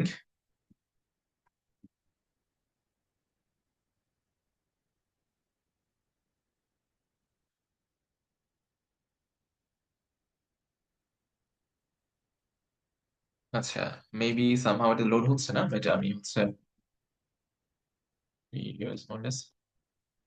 ক্যাটালগ, ওকে আমি সার্চ দিলাম, আমি গুগলে সার্চ দিচ্ছি যেহেতু আমার ওখান থেকে লোড হতে দেরি হচ্ছে।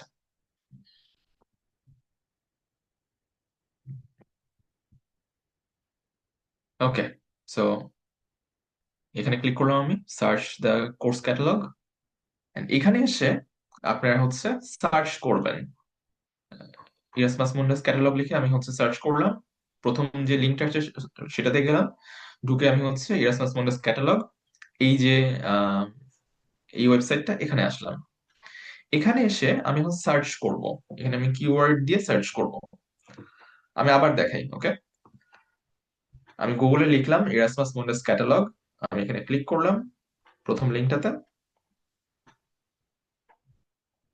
এরপর আমি এই যে এখানে নিচে এসে সার্চ দ্য ক্যাটালগ যে অপশনটা আছে এখানে ক্লিক করলাম। এরপরে আমরা নিচে আসবো, এখানে আমরা কিওয়ার্ড দিয়ে আমরা কোর্স সার্চ করতে পারবো। তো আপনাদের মধ্যে আমি যে কোনো একজনকে অনুরোধ করবো যে আপনারা আপনাদের পছন্দের কোন একটা সাবজেক্ট যেটা আপনি পড়তে চান কিংবা হচ্ছে আপনার সাথে রিলেভেন্ট কোন একটা ফিল্ড সেটার নাম বলুন।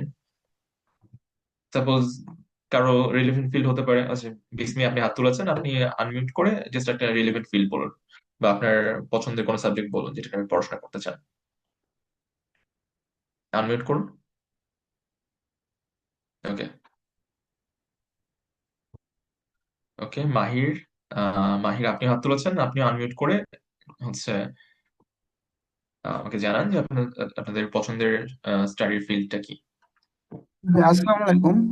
আমি ভাইয়া আপনি যে কেমিস্ট্রি। সাবজেক্টটা পড়তেছেন সেই সাবজেক্টের ব্যাপারেই জানতে চাচ্ছিলাম, লিঙ্গুইস্টিক ডাটা সায়েন্স। ওকে, ঠিক আছে, লিঙ্গুইস্টিক ডেটা সায়েন্স। বাট আমার উদ্দেশ্য এখানে হচ্ছে লিঙ্গুইস্টিক ডেটা সায়েন্স শো করা না, আমার উদ্দেশ্য হচ্ছে ডেমনস্ট্রেট করা যে আপনাদের পছন্দের ফিল্ডের সাথে আপনারা কিভাবে করবেন। তো ফর এক্সাম্পল, আচ্ছা, আরেকজন বিসমি, আপনি হচ্ছে কিছু বলতে যাচ্ছিলেন, আপনি বলুন। আহ, আপনি আনমিউট করে বলুন আপনার পছন্দের ফিল্ডটা কি, যেটাতে আপনি পড়াশোনা করতে চান।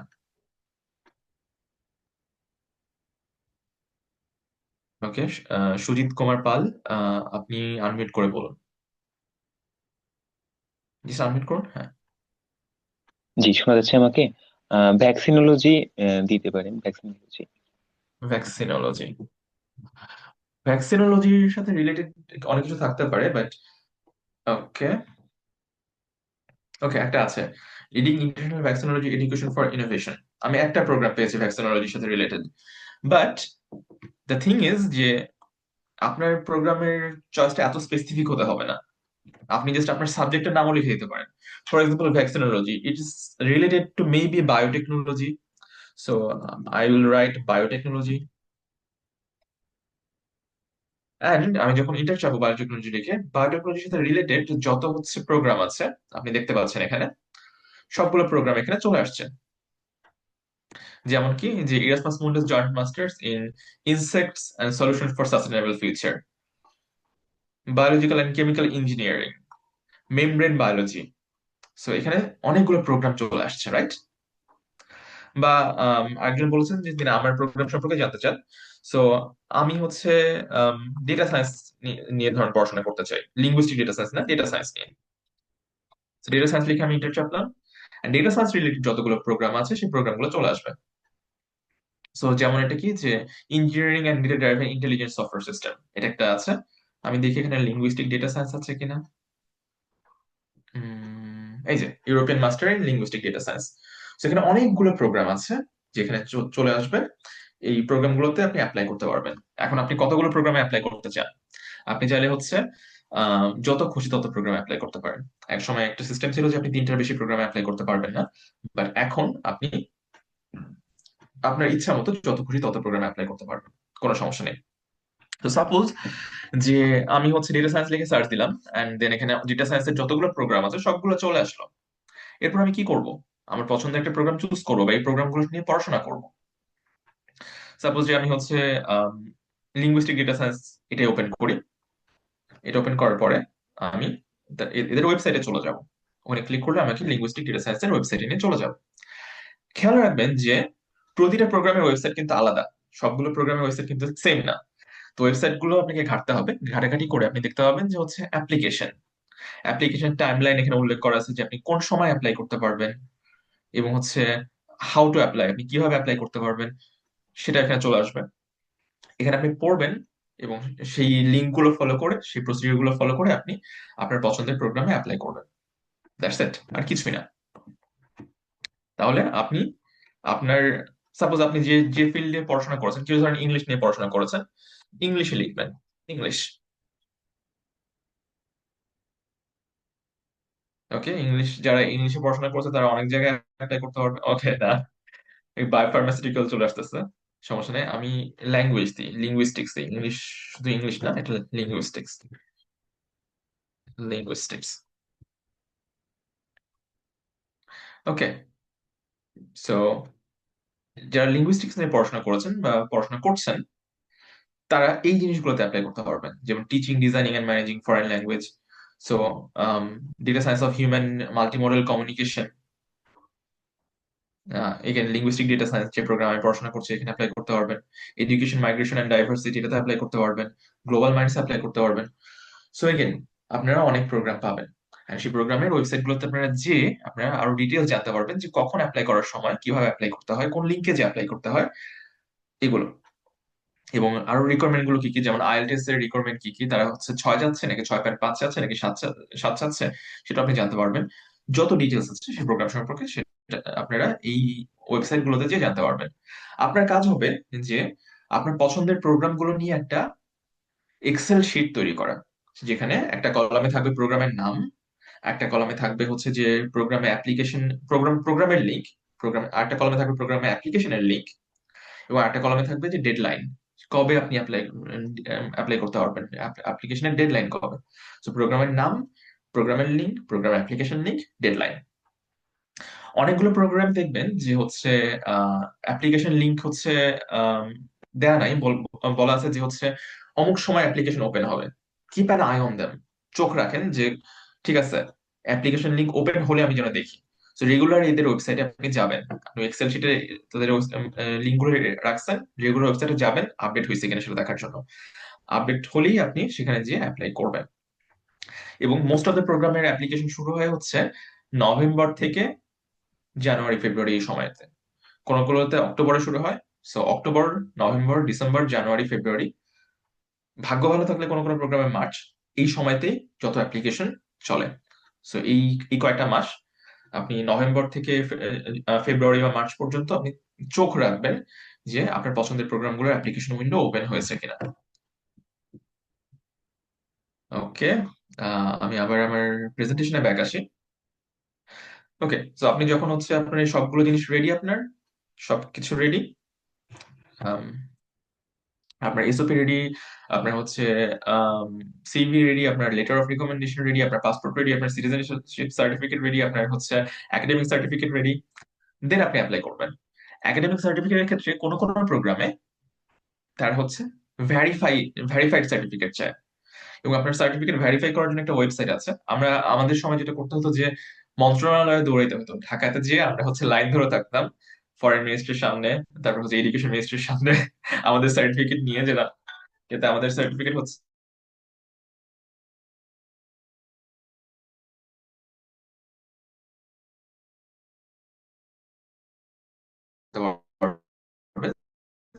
important. Once you have all of these things, then আমি আগেই বলেছি যে হচ্ছে আপনি ইয়া করবেন, যে আপনার লিস্ট রেডি করবেন, এন্ড হচ্ছে দেন আপনি অ্যাপ্লাই করবেন। আপনি অ্যাপ্লাই করলেন, আপনার অ্যাপ্লাই করা শেষ। সাপোজ আপনি প্রোগ্রামে অ্যাপ্লাই করেছেন, এরপরে আপনি যদি সিলেক্টেড হন, আপনাকে তারা ইন্টারভিউর জন্য ডাকবে।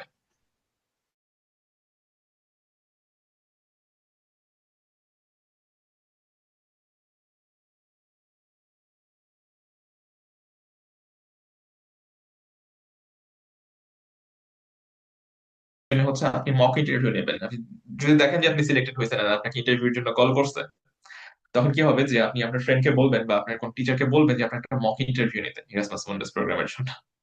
এন্ড সেখানে আপনাকে যখন কোশ্চেন করা হবে, আপনি স্পন্টেনিয়াসলি ইংলিশে অ্যান্সার করবেন।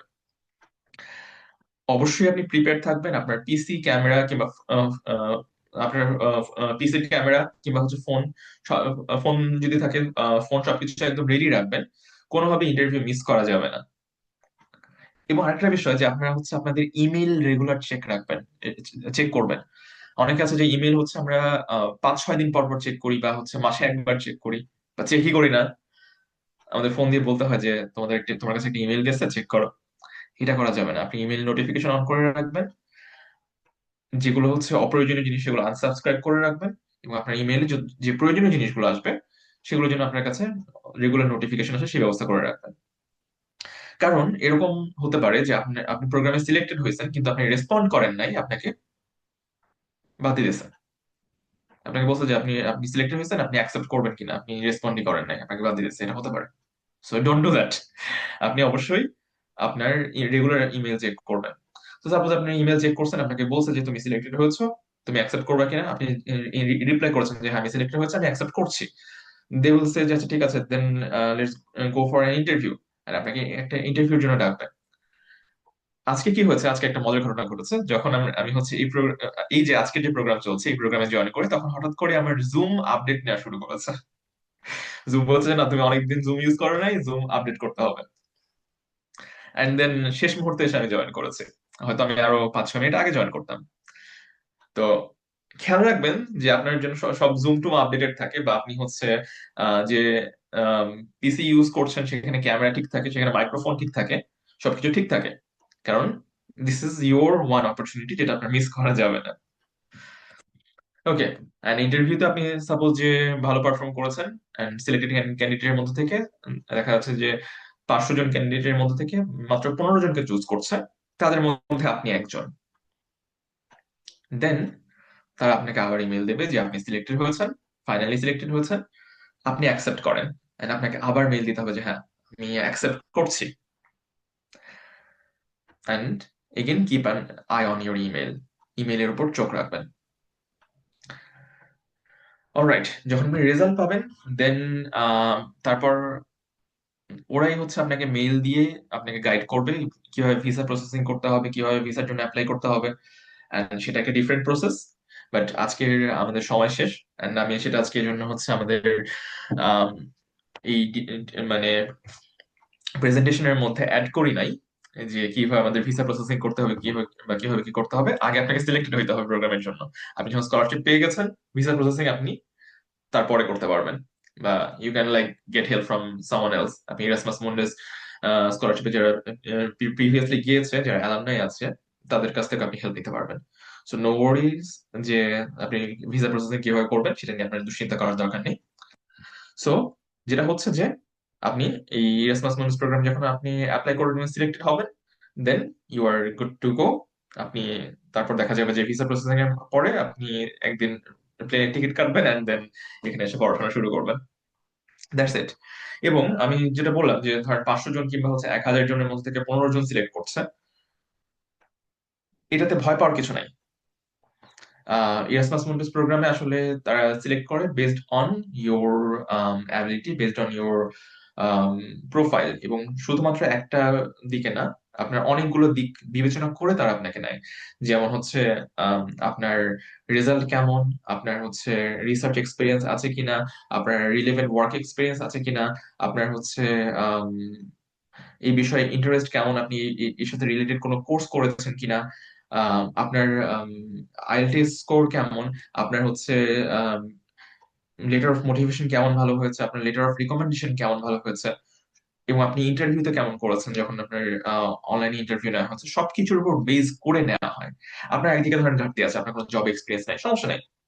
আপনার ধরেন আরেকদিকে ঘাটতি আছে যে আপনার হচ্ছে কোনো রিসার্চ এক্সপিরিয়েন্স নাই, সমস্যা নাই। অন্যদিকে আপনি হচ্ছে নিজেকে ইমপ্রুভ করেন। আর যদি হাতে সময় থাকে, সাপোজ যে আপনার রিসার্চ এক্সপিরিয়েন্স নাই কিন্তু আপনি একটা রিসার্চ করতে পারেন, ওয়েল আপনি একটা রিসার্চ ইনভলভ হন, এন্ড দেন আপনার প্রোফাইলটাকে বিল্ড আপ করেন, এন্ড দেন ইরাসমাস মুন্ডাস প্রোগ্রামে অ্যাপ্লাই করেন। এন্ড আপনি একটা প্রোগ্রামে অ্যাপ্লাই করবেন, আপনি 5-6টা কিংবা 7-8টা প্রোগ্রামে অ্যাপ্লাই করবেন, এবং 7-8টা প্রোগ্রামের মধ্যে থেকে দেখা যাবে যে আপনি একটা প্রোগ্রামে সিলেক্টেড হয়েছেন। এবং এটাতে ভয় পাওয়ার কিছু নাই যে হচ্ছে আমি বাংলাদেশি, বাংলাদেশ থেকে আমাকে নিবে কিনা। আপনাকে বলি যে এবার আমি যে প্রোগ্রামে এসেছি, যেখানে হচ্ছে সারা পৃথিবী থেকে জাস্ট 15 জনকে নিয়েছে এই প্রোগ্রামে, সেখানে জাস্ট 15 মানে ধরেন অ্যাপ্লাই করেছে 500-600 জনের মতো, বাট নিয়েছে মাত্র 15 জনের মতো। তার মধ্যে 3 জন বাংলাদেশি, 3 জন, আমি সহ আরো 2 জন বাংলাদেশি। তো বাংলাদেশ থেকে হচ্ছে নিবে না এরকমটা হওয়ার কোনো কারণ নেই। আপনি যদি নিজের যোগ্যতাকে শো করতে পারেন, অবভিয়াসলি আপনাকে নেবে। তো এগেন আমরা কোশ্চেনে আসি। আমি 2টা কোশ্চেন অলরেডি অ্যাড করে রেখেছি, বাট এগেন আমি আপনাদের হচ্ছে কোশ্চেন শুনতে চাই। এন্ড এখানে যিনি হোস্ট আছেন তাকে আমি অনুরোধ করব যে কোশ্চেন গুলো মডারেট করতে এবং একটা একটা করে কোশ্চেন নিতে এবং আমাকে জানাতে। আমি অ্যান্সার করছি। ধন্যবাদ ভাইয়া। আমাদের সাথে যুক্ত আছেন আসিম ভাইয়া, জেরাগোজা ইউনিভার্সিটি অফ স্পেন থেকে। তো আমি আপনাদেরকে বলবো যে হচ্ছে যত সম্ভব আপনারা কমেন্ট সেকশনে প্রশ্নগুলো লিখে রাখবেন। আর আপনারা হচ্ছে অলরেডি যাদের একদমই আহ, একান্তই প্রশ্ন করতে চান, হ্যান্ড রেজ করে থাকবেন, আমি সবাইকে পারমিশন দিব। সো আহ, আমি সত্যি হচ্ছে খুবই আনন্দিত এবং ভাইয়াকে অসংখ্য ধন্যবাদ এত তথ্যবহুল, বাস্তব ভিত্তিক ও অনুপ্রেরণামূলক আলোচনা করার জন্য। So we are now moving to our question segment. যাদের প্রশ্ন আছে তারা চ্যাট বক্সে লিখে রাখতে পারেন। আর আমি আবার বলবো যে হচ্ছে আমাদের ভিডিওগুলো আপনারা পেয়ে যাবেন www.nurobd.com। এখানে আপনারা হচ্ছে আমাদের ভিডিওগুলো আহ, পেয়ে যাবেন আস্তে আস্তে। So please keep your question short and specific so that we can cover as many questions as possible. So ওকে, আমি যদি রনি হচ্ছে আপনি যেটা আমাদেরকে করতে জি পারেন যে আপনি হচ্ছে কোশ্চেনগুলো আমাকে পড়ে শোনাতে পারেন এন্ড আমি জি অ্যান্সার জি জি করতে পারি। জি আচ্ছা, আমাদেরকে একজন প্রশ্ন করেছিল সোশ্যাল সায়েন্স ব্যাকগ্রাউন্ড থেকে ব্যাচেলর করে আইটি অর এমবিএ এর জন্য এরাসমাস মুন্ডাস স্কলারশিপ পাওয়া যাবে কি? হ্যাঁ, যাবে। এগেন কোন কোন প্রোগ্রাম আছে যেগুলো আইটির সাথে রিলেটেড এবং আপনি সোশ্যাল সায়েন্স ব্যাকগ্রাউন্ড থেকে অনার্স করেও আপনি এদিকে আসতে পারবেন। যেমন আমি যে প্রোগ্রামে এসেছি লিঙ্গুইস্টিক ডেটা সায়েন্স, এখানে হচ্ছে it was about data science, it is about data science, but আমাকে আহ, আমি আমার ব্যাকগ্রাউন্ড শুরু করেছি, আমার background psychology. So psychology is something related to social science, but still তারা আমাকে নিয়েছে এই প্রোগ্রামে। কেন নিয়েছে? কারণ আমার হচ্ছে আমি মেশিন লার্নিং নিয়ে কাজ করেছি, আমার সাইকোলজি পড়াশোনার পাশাপাশি আমার মেশিন লার্নিং এর প্রজেক্ট ছিল, এবং হচ্ছে আমি সেটা শো করেছি, আমার এটা নিয়ে পেপার ছিল সেটা আমি শো করেছি, তো তারা আমাকে নিয়েছে। সো আপনাকে মাল্টি ডিসিপ্লিনারি হতে হবে এন্ড আপনি চাইলে মুভ করতে পারেন। আপনি সোশ্যাল সায়েন্স ব্যাকগ্রাউন্ডে অনার্স করেছেন, কোনো সমস্যা নেই, বা অন্যান্য কোনো ফিল্ডে যদি অনার্স অনার্স করে থাকেন কোনো সমস্যা নেই। আমাদের এখানে এই প্রোগ্রামে জার্নালিজম থেকে এসেছে, আমাদের এই প্রোগ্রামে হচ্ছে ইলেকট্রিক্যাল ইঞ্জিনিয়ারিং থেকে এসেছে, কোনোটাই কিন্তু হচ্ছে ডেটা সায়েন্স না ডিরেক্টলি, বাট স্টিল তারা এসেছে। জি, অসংখ্য ধন্যবাদ। আমাদেরকে আরো একটি প্রশ্ন করেছেন রয়, রিসার্চ আর্টিকেলের ক্ষেত্রে কি প্রোগ্রাম রেলিভেন্ট আর্টিকেলগুলোতেই আমরা মানে আর্টিকেলগুলো সিভিতে অ্যাড করব? এরকম প্রশ্ন এটা রেখেছে।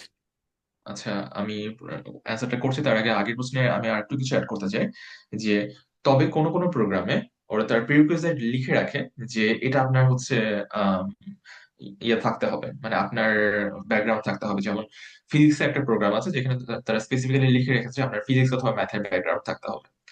সো সেখানে আমি চাইলে অ্যাপ্লাই করতে পারবো না। সো প্রতিটি প্রোগ্রামের জন্য আলাদা। এখানে আপনি ক্যাটালগে যাবেন, ক্যাটালগে গিয়ে সার্চ করবেন। আপনি যেমন যেমন সোশ্যাল সায়েন্স নিয়ে পড়াশোনা করেছেন, আপনি সোশ্যাল সায়েন্স লিখেই সার্চ দেবেন, যে সোশ্যাল সায়েন্স লিখে এন্টার চাপবেন ওই ক্যাটালগে, এন্ড আপনার প্রোগ্রামের সাথে রিলেভেন্ট যে প্রোগ্রামগুলো আছে সেগুলো ডান পাশে চলে আসবে। অলরাইট, নেক্সট কোশ্চেনটা ছিল যে হচ্ছে আমার প্রোগ্রামের সাথে রিলেভেন্ট পেপারগুলো আমি অ্যাড করবো কিনা আর ইরিলেভেন্ট পেপারগুলো বাদ দিব কিনা। হ্যাঁ, আপনি ইরিলেভেন্ট পেপারগুলো বাদ দেবেন। আমার পেপার ছিল সাইকোলজির উপর, বাট সেগুলো আমি অ্যাড করি নাই, বিকজ প্রোগ্রামটা সাইকোলজি নিয়ে না, প্রোগ্রামটা ডেটা সায়েন্স নিয়ে। সিভিটাতে আপনার সিভিতে আপনি আপনার প্রোগ্রাম রিলেটেড যে পেপারগুলো সেগুলো অ্যাড করবেন, প্রোগ্রাম রিলেটেড এক্সপিরিয়েন্স গুলো সেগুলো অ্যাড করবেন। জি, ধন্যবাদ ভাইয়া। আর আপনাদেরকে বলে রাখি, আপনারা হ্যান্ড রেইজ তখনই করবেন যখন আমরা বলবো, বিকজ আমাদের একটু রেস্ট্রিকশন আছে। তো আমাদেরকে পরে আরেকজন প্রশ্ন করেছেন অধরা, যে আসলে ইন্টার্নশিপের বিষয়টি অনেকেই কনফিউজড থাকে যে তাদের সাবজেক্ট রিলেটেড ইন্টার্নশিপ থাকলে সেটা সিভিতে অ্যাড করতে পারবে কিনা, বা সে হয়তো বা অলিম্পিয়াড একটা কিছুতে পার্টিসিপেশন করেছিল, এরকম কিছু একটা, সেটাও আচ্ছা, অ্যাড again, করতে পারবে কিনা। আপনি জি বায়োলজিক্যাল কোন প্রোগ্রামে অ্যাপ্লাই করছেন, আপনি অবভিয়াসলি অ্যাড করবেন যে আমি বায়োলজি অলিম্পিয়াডে হচ্ছে রানার আপ হয়েছি। আপনি হচ্ছে ম্যাথ ম্যাথ রিলেটেড কোন বা ডেটা সায়েন্স রিলেটেড কোন প্রোগ্রামে অ্যাপ্লাই করছেন, আপনি অবশ্যই অ্যাড করতে পারেন যে আমি হচ্ছে অমুক ম্যাথ অলিম্পিয়াডে চ্যাম্পিয়ন হয়ে এসেছি। You can do that. But আপনি সাপোজ যে হচ্ছে সাইকোলজি রিলেটেড কোন প্রোগ্রাম অ্যাপ্লাই করছেন, বাট আপনার হচ্ছে ম্যাথ অলিম্পিয়াডে হচ্ছে আপনার গোল্ড মেডেল আছে, ডোন্ট হ্যাভ দ্যাট। রিলেভেন্ট হতে হবে।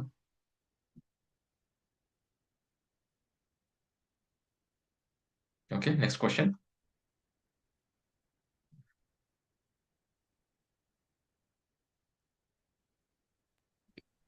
সরি, একজন আমাদেরকে প্রশ্ন করেছেন প্রাণীবিদ্যা বিভাগ থেকে কেমন অপরচুনিটি পাওয়া যাবে। প্রাণীবিদ্যা বিভাগ থেকে প্রচুর অপরচুনিটি আছে।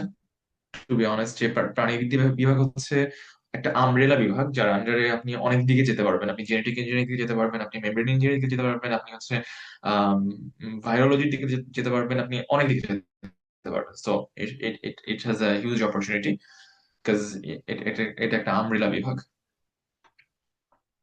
আপনি অনেক দিকে যেতে পারবেন, এন্ড জাস্ট আপনি জাস্ট এটা লিখে সার্চ দেবেন যে বায়োলজি বা জুলজি, এটা লিখে সার্চ দেবেন এন্ড দেখবেন যে আপনার এই ক্যাটালগের যে লিঙ্ক দিয়েছে সেই ক্যাটালগে যে সার্চ দেবেন, এন্ড আপনার হচ্ছে প্রোগ্রাম রিলেভেন্ট যে প্রোগ্রামগুলো সেগুলো চলে আসবে। আহ, জি ভাইয়া। Next question. আমাদেরকে পরে আরেকজন প্রশ্ন করেছেন যে ভাইয়া, রাসমস মুন্ডু স্কলারশিপে ন্যাশনাল ইউনিভার্সিটি বাংলাদেশ থেকে স্কলারশিপ পাওয়ার চান্সটা কিরকম, মানে আমাদের আচ্ছা, পাথওয়েটা কিরকম হবে, সেরকম সেম কিছু একটা করেছে। ন্যাশনাল ইউনিভার্সিটি থেকে যখন আপনি পড়াশোনা করছেন, that is a recognized university in Bangladesh. So আপনার যদি হচ্ছে এখানে ব্যাচেলার্স শেষ হয়, আপনি অ্যাপ্লাই করতে পারবেন just like any other university in Bangladesh.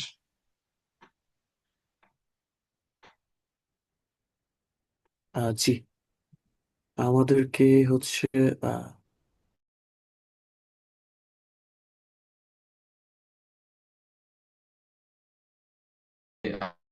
আমি জাস্ট আমরা সার্চ করব আমাদের বিভাগের নাম লিখে ক্যাটালগে, দ্যাটস ইট। আপনি জেনে যাবেন যে আমার জন্য কোন কোন প্রোগ্রাম আছে। জি জি। আহ, অ্যান্ড এগেন, সাপোজ যে আমার বিভাগ ইংলিশ, আমি ইংলিশ লিখবো না, আমি লিখবো যে হচ্ছে ল্যাঙ্গুয়েজ বা লিঙ্গুইস্টিক্স। অলরাইট, কারণ ইট is about language, English is a language, right? So আমার সাবজেক্ট এবং আমার সাবজেক্ট রিলেটেড যে ওয়ার্ড গুলো আছে সেগুলো নিয়ে আমি ক্যাটালগে সার্চ দেবো। সো আপনার বিভাগ হচ্ছে ম্যানেজমেন্ট, আপনি ম্যানেজমেন্ট লিখে সার্চ দিতে পারেন, বাট পাশাপাশি আপনি সার্চ দেবেন হচ্ছে বিজনেস লিখে। জি ভাই, ধন্যবাদ। আশা এই করি এই যারা আপনাদের সাবজেক্ট রিলেটেড প্রশ্নগুলো করেছেন অবশ্যই পেয়ে গেছেন। আরেকজন প্রশ্ন করেছেন রাশেদ ভাই, আমি 3য় বর্ষে পড়ি, আমার বাবার নাম এনআইডিতে যাই হোক, ওনার বাবার নাম বা ওনার সার্টিফিকেটের নামের সাথে কিছু একটা হয়তো বা সামথিং রং আছে, তো সেই ক্ষেত্রে আসলে প্রবলেম হবে কিনা? হ্যাঁ, একটা প্রবলেম হবে। আপনার ইরাসমাস স্কলারশিপ পেতে প্রবলেম হবে না, প্রবলেম হবে যখন আপনি স্কলারশিপ পাওয়ার পরে আপনি যখন দেশের বাইরে যাওয়ার ট্রাই করবেন, তখন তখন আপনার হচ্ছে পাসপোর্ট করার ক্ষেত্রে, ভিসা দেওয়ার ক্ষেত্রে আপনাকে ঝামেলা করবে। সো যেহেতু আপনি হচ্ছে থার্ড ইয়ারে পড়েন, আপনার হাতে সময় আছে, আপনি আপনার বাবার নামটা কানেক্ট করে নেবেন আপনার আপনার ডকুমেন্টে অথবা আপনার বাবার ডকুমেন্টে। সেম জিনিসটা আমার আমার আমার সাথে ঘটেছিল। It's common experience in Bangladesh. আমার সাথে ঘটেছিল, আমার মায়ের এনআইডি তে নাম আর আমার হচ্ছে সার্টিফিকেট আমার মায়ের নাম সেম ছিল না। একটাতে হচ্ছে এমওএসটি ছিল, একটাতে এমএসটি ছিল মোসাম্মদের ক্ষেত্রে। সো কি হয়েছে যে আহ, এই মিসম্যাচের কারণে আমি অনেক ঝামেলায় পড়েছিলাম। ফাইনালি আমার মায়ের যে হচ্ছে অরিজিনাল ডকুমেন্ট, সেই ডকুমেন্টের মানে এনআইডি তে হচ্ছে আমার মায়ের নামটা চেঞ্জ করতে হয়েছে, কারণ দ্যাট ওয়াজ ইজিয়ার। কারণ আমার যদি ডকুমেন্ট চেঞ্জ করতে হয়, আমার সবগুলো ডকুমেন্ট একটা একটা করে চেঞ্জ করতে হবে। আম, আমার এসএসসি এইচএসসি সার্টিফিকেট, আমার হচ্ছে ইউনিভার্সিটি সার্টিফিকেট সব চেঞ্জ করতে হবে। সো সেটা না করে আমার মায়ের যে এনআইডি নামটা সেটাই ফাইনালি আমরা চেঞ্জ করেছি। বাট আপনাকে এটা ঠিক করে নিতে হবে, রিসলভ করে নিতে হবে, অ্যান্ড জি এর ভাই, জন্য অসংখ্য ধন্যবাদ। দৌড়াদৌড়ি করতে হবে, যেটা আমাকে করতে হয়েছে। জি ভাই, অনেকের আসলে কনফিউজড থাকে যে শুরুর দিকে অ্যাপ্লিকেশন বা মাঝামাঝি অ্যাপ্লিকেশন মানে কোনটা বেশি গুরুত্বপূর্ণ, এটা নিয়ে অনেকে মানে ভুল করে বসে থাকে, যার কারণে তাদের স্কলারশিপ পসিবিলিটা মানে কমে যেতে পারে কিনা। এটা বুঝিনি, আবার একটু যদি আমাকে বুঝিয়ে বলেন। মানে যেহেতু এটা স্কলারশিপ সেপ্টেম্বর থেকে মনে হয় শুরু হয় বা অক্টোবর থেকে, তো অনেকে আহ, জানুয়ারিতে গিয়ে অ্যাপ্লিকেশন করে, তো সেই ক্ষেত্রে তাদের স্কলারশিপ পাওয়ার পসিবিলিটিটা কেমন হয়, কমে বা বাড়ে এরকম কিছু? কমে বা বাড়ে এটা কিছু না, কমবেও না বাড়বেও না, আপনি যে কোনো সময় অ্যাপ্লাই করতে পারেন অ্যাপ্লিকেশন উইন্ডোর মধ্যে। অবভিয়াসলি আমি অ্যাপ্লিকেশন উইন্ডোতে একদম শেষ মোমেন্টে, মানে লাস্ট দিনের লাস্ট আওয়ারে আমি অ্যাপ্লিকেশনটা ফাইনালাইজ করছি। বাট এমনটা না যে হচ্ছে লাস্ট দিনের লাস্ট আওয়ার হচ্ছে আপনি অ্যাপ্লিকেশন করলে আপনার হয়ে যাবে। আমার সাথে যারা আছে তাদের কাছ থেকে আমি শুনেছি তারা কখন অ্যাপ্লাই করেছে। কেউ কেউ একদম শুরুতে অ্যাপ্লাই করেছে, প্রথম 4-5 দিনই অ্যাপ্লাই করেছে। কেউ কেউ আছে যে মাঝে মাঝে অ্যাপ্লাই করেছে। কেউ কেউ আছে যে হচ্ছে আহ আরো পরে অ্যাপ্লাই করেছে। কেউ কেউ আছে যে আমার মতো একদম লাস্ট আওয়ার অ্যাপ্লাই করেছে। কেউ কেউ না, এরকম একজন আছে যে আমার মতো লাস্ট আওয়ার অ্যাপ্লাই করেছে। তো দ্য থিং ইজ যে আপনি আসলে অ্যাপ্লাই করছেন কখন তার উপর ডিপেন্ড করে না যে আপনি হচ্ছে সিলেক্টেড হবেন কিনা। আপনার প্রোফাইল কেমন, আপনার ওভারঅল প্রোফাইল কেমন, তার উপর বেস করে তারা আপনাকে একটা স্কোর দেয়। ঠিক আছে, ওর রিসার্চ আছে, ওর স্কোর ঠিক আছে এতটুকু, ওর এসওপি ভালো, ওর স্কোর এত দিলাম। ওর হচ্ছে এলওআর ভালো, লেটার অফ রিকমেন্ডেশন ভালো, আমি ওকে এত স্কোর দিলাম। আচ্ছা ঠিক আছে, ওর হচ্ছে সাবজেক্ট রিলেটেড জব আছে, আমি ওকে এত এক্সপিরিয়েন্স দিলাম। ওর সিভিতে হচ্ছে ওর রেজাল্ট ভালো করছে, আমি দেখতেছি, বা ওর ওর হচ্ছে এক্সট্রা কারিকুলার এই অ্যাক্টিভিটিস আছে রিলেটেড, আচ্ছা আমি ওকে এরকম স্কোর দিলাম। এই সবগুলো স্কোর যোগ করে যখন আপনার একটা স্কোর একটা নির্দিষ্ট পর্যায়ে পৌঁছায়, নির্দিষ্ট থ্রেশহোল্ডের বাইরে পৌঁছায়, তখন তারা আপনাকে শর্ট লিস্ট করে। তারপর আপনার ইন্টারভিউ নেয়, ইন্টারভিউ নিয়ে তারপর আপনাকে সিলেক্ট করে। সো দেখা যাচ্ছে যে আপনি উম, কখন অ্যাপ্লাই করছেন সেটার সাথে আপনার সিলেক্টেড হওয়াটা রিলেটেড না। জি। সো আমরা কারো যদি একান্তই কোনো ব্যক্তিগত প্রশ্ন থাকে হ্যান্ড রাইজ করতে পারেন, আমরা দু একটা প্রশ্ন নিয়ে আমরা শেষ করে দেবো আমাদের সেশনটি। জি, আমি হচ্ছে একে একে আনমিউট করে দিচ্ছি। নুসরাত জাহান, আপনি আহ, শুধু প্রশ্ন করবেন।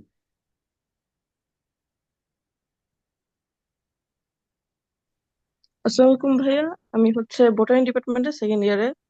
তো আমার কোশ্চেন হচ্ছে যে আমরা প্রোগ্রাম সিলেক্ট করার ক্ষেত্রে তো নিজেদের কিউরিওসিটির জায়গা থেকে সিলেক্ট করতে হয়। তারপরে ওই প্রোগ্রামের জন্য আলাদা আলাদা এসওপি কিংবা এলওআর রেডি রাখতে হয় বা কিছু।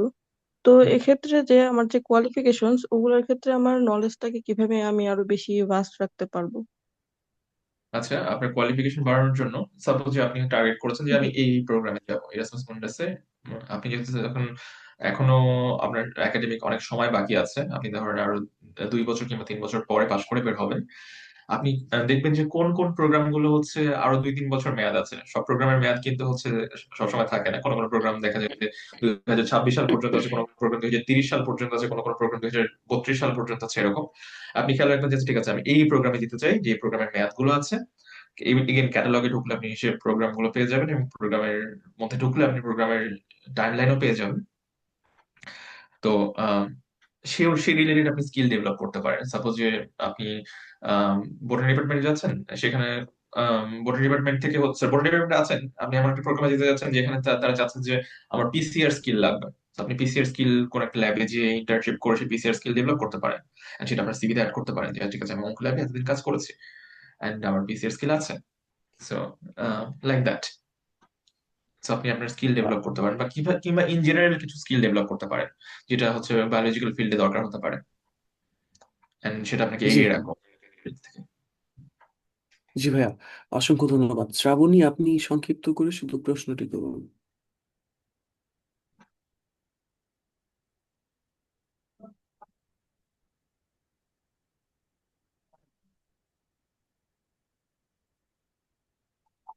আসসালামু আলাইকুম ভাইয়া। আমার কোশ্চেন হচ্ছে আপনার ইন্টারভিউ এক্সপিরিয়েন্সটা যদি শেয়ার করতেন, আর হচ্ছে কখন আইএলটিএস এক্সামটা নিলে ভালো হয়। আচ্ছা, ইন্টারভিউ এক্সপিরিয়েন্স হচ্ছে যে আপনাকে তারা একটা লিঙ্ক দেবে, and সেই লিঙ্কে আপনি জয়েন করবেন, and then they will ask you some questions। যে আপনি সিভিতে যেগুলো লিখেছেন, সাপোজ আপনি সিভিতে লিখেছেন যে আপনি পাইথন প্রোগ্রামিং পারেন, আপনি সিভিতে লিখেছেন যে আপনার এসকিউএল নিয়ে কাজ করার এক্সপিরিয়েন্স, দেন আপনাকে দুই চারটা কোয়েশ্চেন করবে যে আপনি আসলে এই বিষয়ে নলেজ রাখেন কিনা, বা আপনি সত্যি ইংলিশ বলতে পারেন কিনা, আপনি সত্যি এক্সিস্ট করেন কিনা, এটা দেখবেন। অ্যান্ড আপনাকে জাস্ট যাচাই করবে যে okay you are the real deal or not. And then তারপর বেস করে আপনাকে তার একটা স্কোর স্কোর দেবে। অ্যান্ড আপনার ফিউচার প্ল্যান সম্পর্কে জানতে চাইবে ইন্টারভিউতে, যে ঠিক আছে এই প্রোগ্রামে তুমি এসেছো, তুমি কি করতে চাও এই প্রোগ্রামে এসে, বা এই প্রোগ্রামে আসছে তোমার প্ল্যানটা কি, এটা নিয়ে কোশ্চেন করতে পারে। অ্যান্ড তুমি কেন এই ফিল্ডে ইন্টারেস্টেড হলে, এই কোশ্চেনটা করতে পারে। এগেন যে বিষয়গুলো আপনি আপনার মোটিভেশন লেটার লিখেছেন, রিলেটেড কোশ্চেন, যে বিষয়গুলো আপনি সিভিতে লিখেছেন রিলেটেড কোশ্চেন। আপনাকে এমন কোনো কোশ্চেন করবে না যেটা খুবই একাডেমিকলি ইন ডেপথ, সেটা না। আপনি সিভিতে অ্যাড করেন না, আপনাকে সেটা কোশ্চেন করবে না। সো আপনি ওই প্রোগ্রামের সাথে রিলেটেড এবং আপনার সিভিতে লিখেছেন এরকম রিলেটেড কোশ্চেন আপনাকে করবে। জি ভাইয়া, ধন্যবাদ। শ্রাবণী, আপনার প্রশ্নটি করুন। Thank you. ভাইয়া, আমি সাইকোলজি ডিপার্টমেন্ট থেকে অনার্স করেছি। গ্রেট, এখন আমি যদি এখানে আমার ফিল্ডের মানুষ।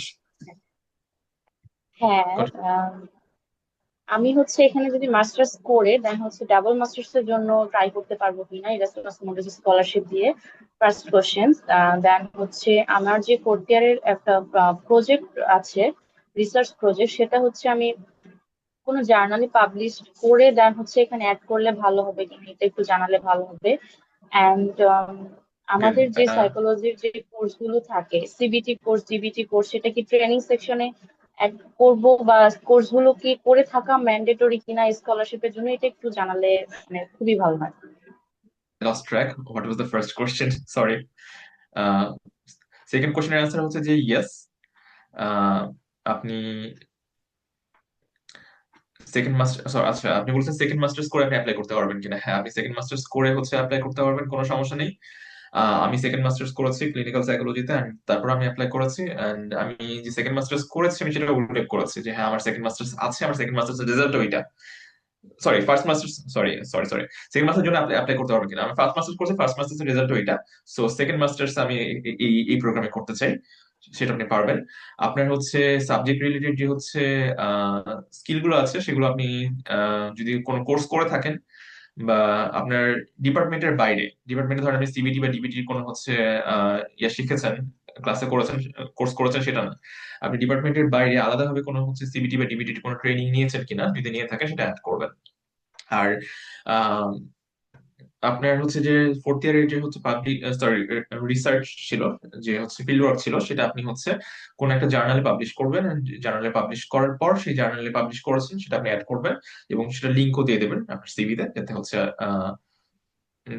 মানে তারা এটা এনশিওর করতে পারে যে হ্যাঁ আপনি যে লিখেছেন যে আপনার এই পেপারটা পাবলিশ হচ্ছে, সত্যি সত্যি সেটা পাবলিশ হচ্ছে, আপনার ডিওআইটা দিয়ে দেবেন।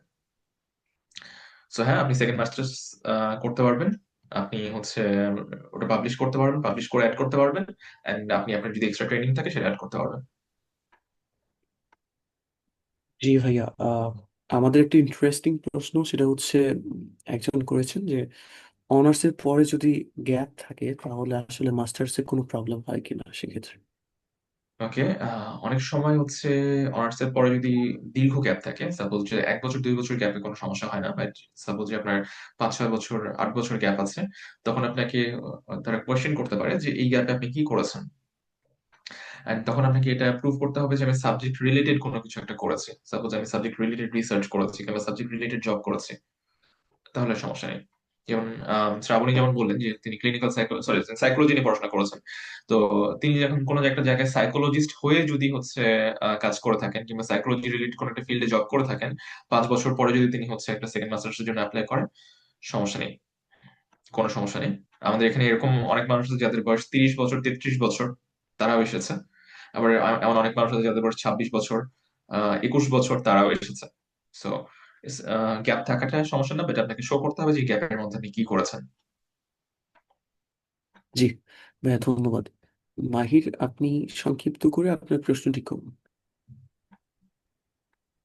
থ্যাংক ইউ ভাইয়া। ভাইয়া, আমি আপনার কাছে জানতে চাচ্ছিলাম যে আপনি যে ডাটা সায়েন্স নিয়ে পড়ছেন, সেই ক্ষেত্রে আমি আপনার জার্নিটা জানতে চাচ্ছিলাম, যেন আমি বুঝতে পারি যে আমার কি কি স্কিলস, রিসার্চ স্কিলস, অ্যাওয়ার্ডস আর কি শেখা লাগবে। আর আরেকটা বিষয় জানতে চাচ্ছিলাম ভাইয়া, ন্যাশনাল ইউনিভার্সিটিতে আসলে রিসার্চ পেপার প্রফেসরের আন্ডারে পাবলিশ করার সুযোগ থাকে না। তো সেই ক্ষেত্রে আমি চাচ্ছিলাম যে নিজে রিসার্চ পেপারটা তৈরি করে যদি আমি অন্য কোনো জার্নালের মাধ্যমে পাবলিশ করতে পারতাম, তো সেই ক্ষেত্রে কি স্পেসিফিক কোনো কোনো সুযোগ আপনার জানা আছে কিনা, বা এক্ষেত্রে আপনি কোনো হেল্প করতে পারবেন কিনা? Thank you. অলরাইট, হ্যাঁ আপনি আপনার প্রফেসরের বাইরেও um, যে কোনো জার্নালে আপনার পেপার পাবলিশ করতে পারবেন। আপনার ডিপার্টমেন্টের কোনো সিনিয়র কিংবা অন্য কোনো ডিপার্টমেন্টের কোনো প্রফেসর কিংবা অন্য কোনো ইউনিভার্সিটির সিমিলার ডিপার্টমেন্টের প্রফেসর, তাদের সাথে আপনি কাজ করে পাবলিশ করতে পারবেন। যেমন সাপোজ আপনি কেউ রাজশাহী ইউনিভার্সিটিতে পড়ে, সে ঢাকা ইউনিভার্সিটির কোনো একটা প্রফেসরের সাথে কোনো একটা রিসার্চে কাজ করে সেটা সে পাবলিশ করতে পারে, কোনো সমস্যা নেই। এন্ড আমার জার্নির কথা যে ডেটা সায়েন্স ফিল্ডে আমি আম, আগ্রহী ছিলাম অনেক আগে থেকে। এই রিলেটেড আমি কোর্স করেছি, এই রিলেটেড আমি পেপার পাবলিশ করেছি, এই রিলেটেড আমি প্রজেক্ট করেছি, এবং সেগুলো আমি আমার সিভিতে ইনক্লুড করেছি। দ্যাটস ওয়াই ইভেন দো আমার ব্যাকগ্রাউন্ড সাইকোলজি বা ক্লিনিক্যাল সাইকোলজি, বাট স্টিল তারা আমাকে এই প্রোগ্রামে নিয়েছে। ওকে, নেক্সট কোয়েশ্চেন। নাবিলা, আপনার প্রশ্নটি করুন। আসসালামু আলাইকুম ভাইয়া, আমার কোশ্চেনটা হচ্ছে যে বিবি বিবি স্টুডেন্টসদের জন্য কোনো ইভেন্ট ম্যানেজমেন্টে ভলেন্টিয়ার করা কতটুকু মানে রিলেভেন্ট? রিলেভেন্ট, আপনি যখন বিবিএ স্টুডেন্ট হিসেবে ইভেন্ট ম্যানেজমেন্টের ভলান্টিয়ার করছেন, it's related to business. Like business is about managing something. So আপনি যখন এটা অ্যাড করছেন যে আপনি অমুক প্রোগ্রামে ভলান্টিয়ার ছিলেন বা ম্যানেজ করেছেন, দ্যাট ইজ রিলেভেন্ট। আপনি এটা অ্যাড করতে পারেন আপনার সিভিতে।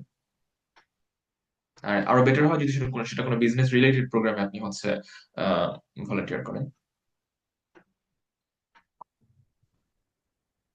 জি ভাইয়া, সো আমাদের সাথে পুরো সেশনটি জুড়ে ছিল ইউনিভার্সিটি অফ চিরাকুজা থেকে আমাদের আসিম ভাইয়া। সো আমরা একদম ক্লোজিং পয়েন্টে চলে এসেছি। দুঃখিত, আমরা আর কোনো প্রশ্ন দিতে পারছি না। আর যদি আপনাদের একান্তই প্রশ্ন থাকে আমাদেরকে পাঠিয়ে রাখবেন, এবং ইনশাল্লাহ ভাইয়ের সাথে আমাদেরকে হয়তো বা অন্য কোনো সেশনে দেখা হবে। সো আলহামদুলিল্লাহ, আমাদের আজকের সেশনের সমাপ্তির পর্যায়ে পৌঁছে গিয়েছি। আর your guidance has empowered us to approach the Erasmus Scholarship with confidence and clarity. Special thanks to all participants for joining and staying with us till the end. আপনাদের আগ্রহ ও মনোযোগী প্রমাণ করে আপনারা আপনাদের স্বপ্নের পথে সচেতন, প্রস্তুত। যারা ভবিষ্যতে NUR এর বিভিন্ন প্রোগ্রাম, ওয়ার্কশপ এবং আন্তর্জাতিক স্কলারশিপ সংক্রান্ত আপডেট পেতে চান, তারা আমাদের সাথে যুক্ত থাকবেন। ইনশাল্লাহ আমরা দ্রুত আরো informative and career focused session নিয়ে হাজির হব। আর আপনারা চাইলে আমাদের মেম্বার হিসেবে অ্যাড হতে পারেন, general member. You will get many opportunities for support. So always remember, dream big, prepare strategically, act confidently. বিশ্ব আপনার জন্য উন্মুক্ত, শুধু সাহস করে এগিয়ে যেতে হবে। সো ভাইয়া, আপনাকে অসংখ্য ধন্যবাদ আপনার আপনার ইনফরমেটিভ লেকচারের জন্য এবং আমাদের সাথে সময় দেওয়ার জন্য আজকে। সো আমরা চাই আপনি আরো এগিয়ে যান এবং আপনার ফিউচার পাথ অনেক সুন্দর হোক। সো আপনাদের অনেক ধন্যবাদ। আর আপনারা যারা এখানে অনেক সময় নিয়ে আমার লেকচার শুনলেন, হোপফুলি আমি আজকে যে ইনফরমেশন গুলো দিলাম, এই ইনফরমেশন গুলো আপনাদের একটু হলেও কাজে আসবে। অ্যান্ড আমি চাইবো যে আজকে আপনারা যে প্রোগ্রামে এসেছেন, এদের আপনাদের মধ্যে থেকে অন্তত হলেও 10 থেকে 15 জন ইরাসমাস মুন্ডাস প্রোগ্রামে নেক্সটে আসুক।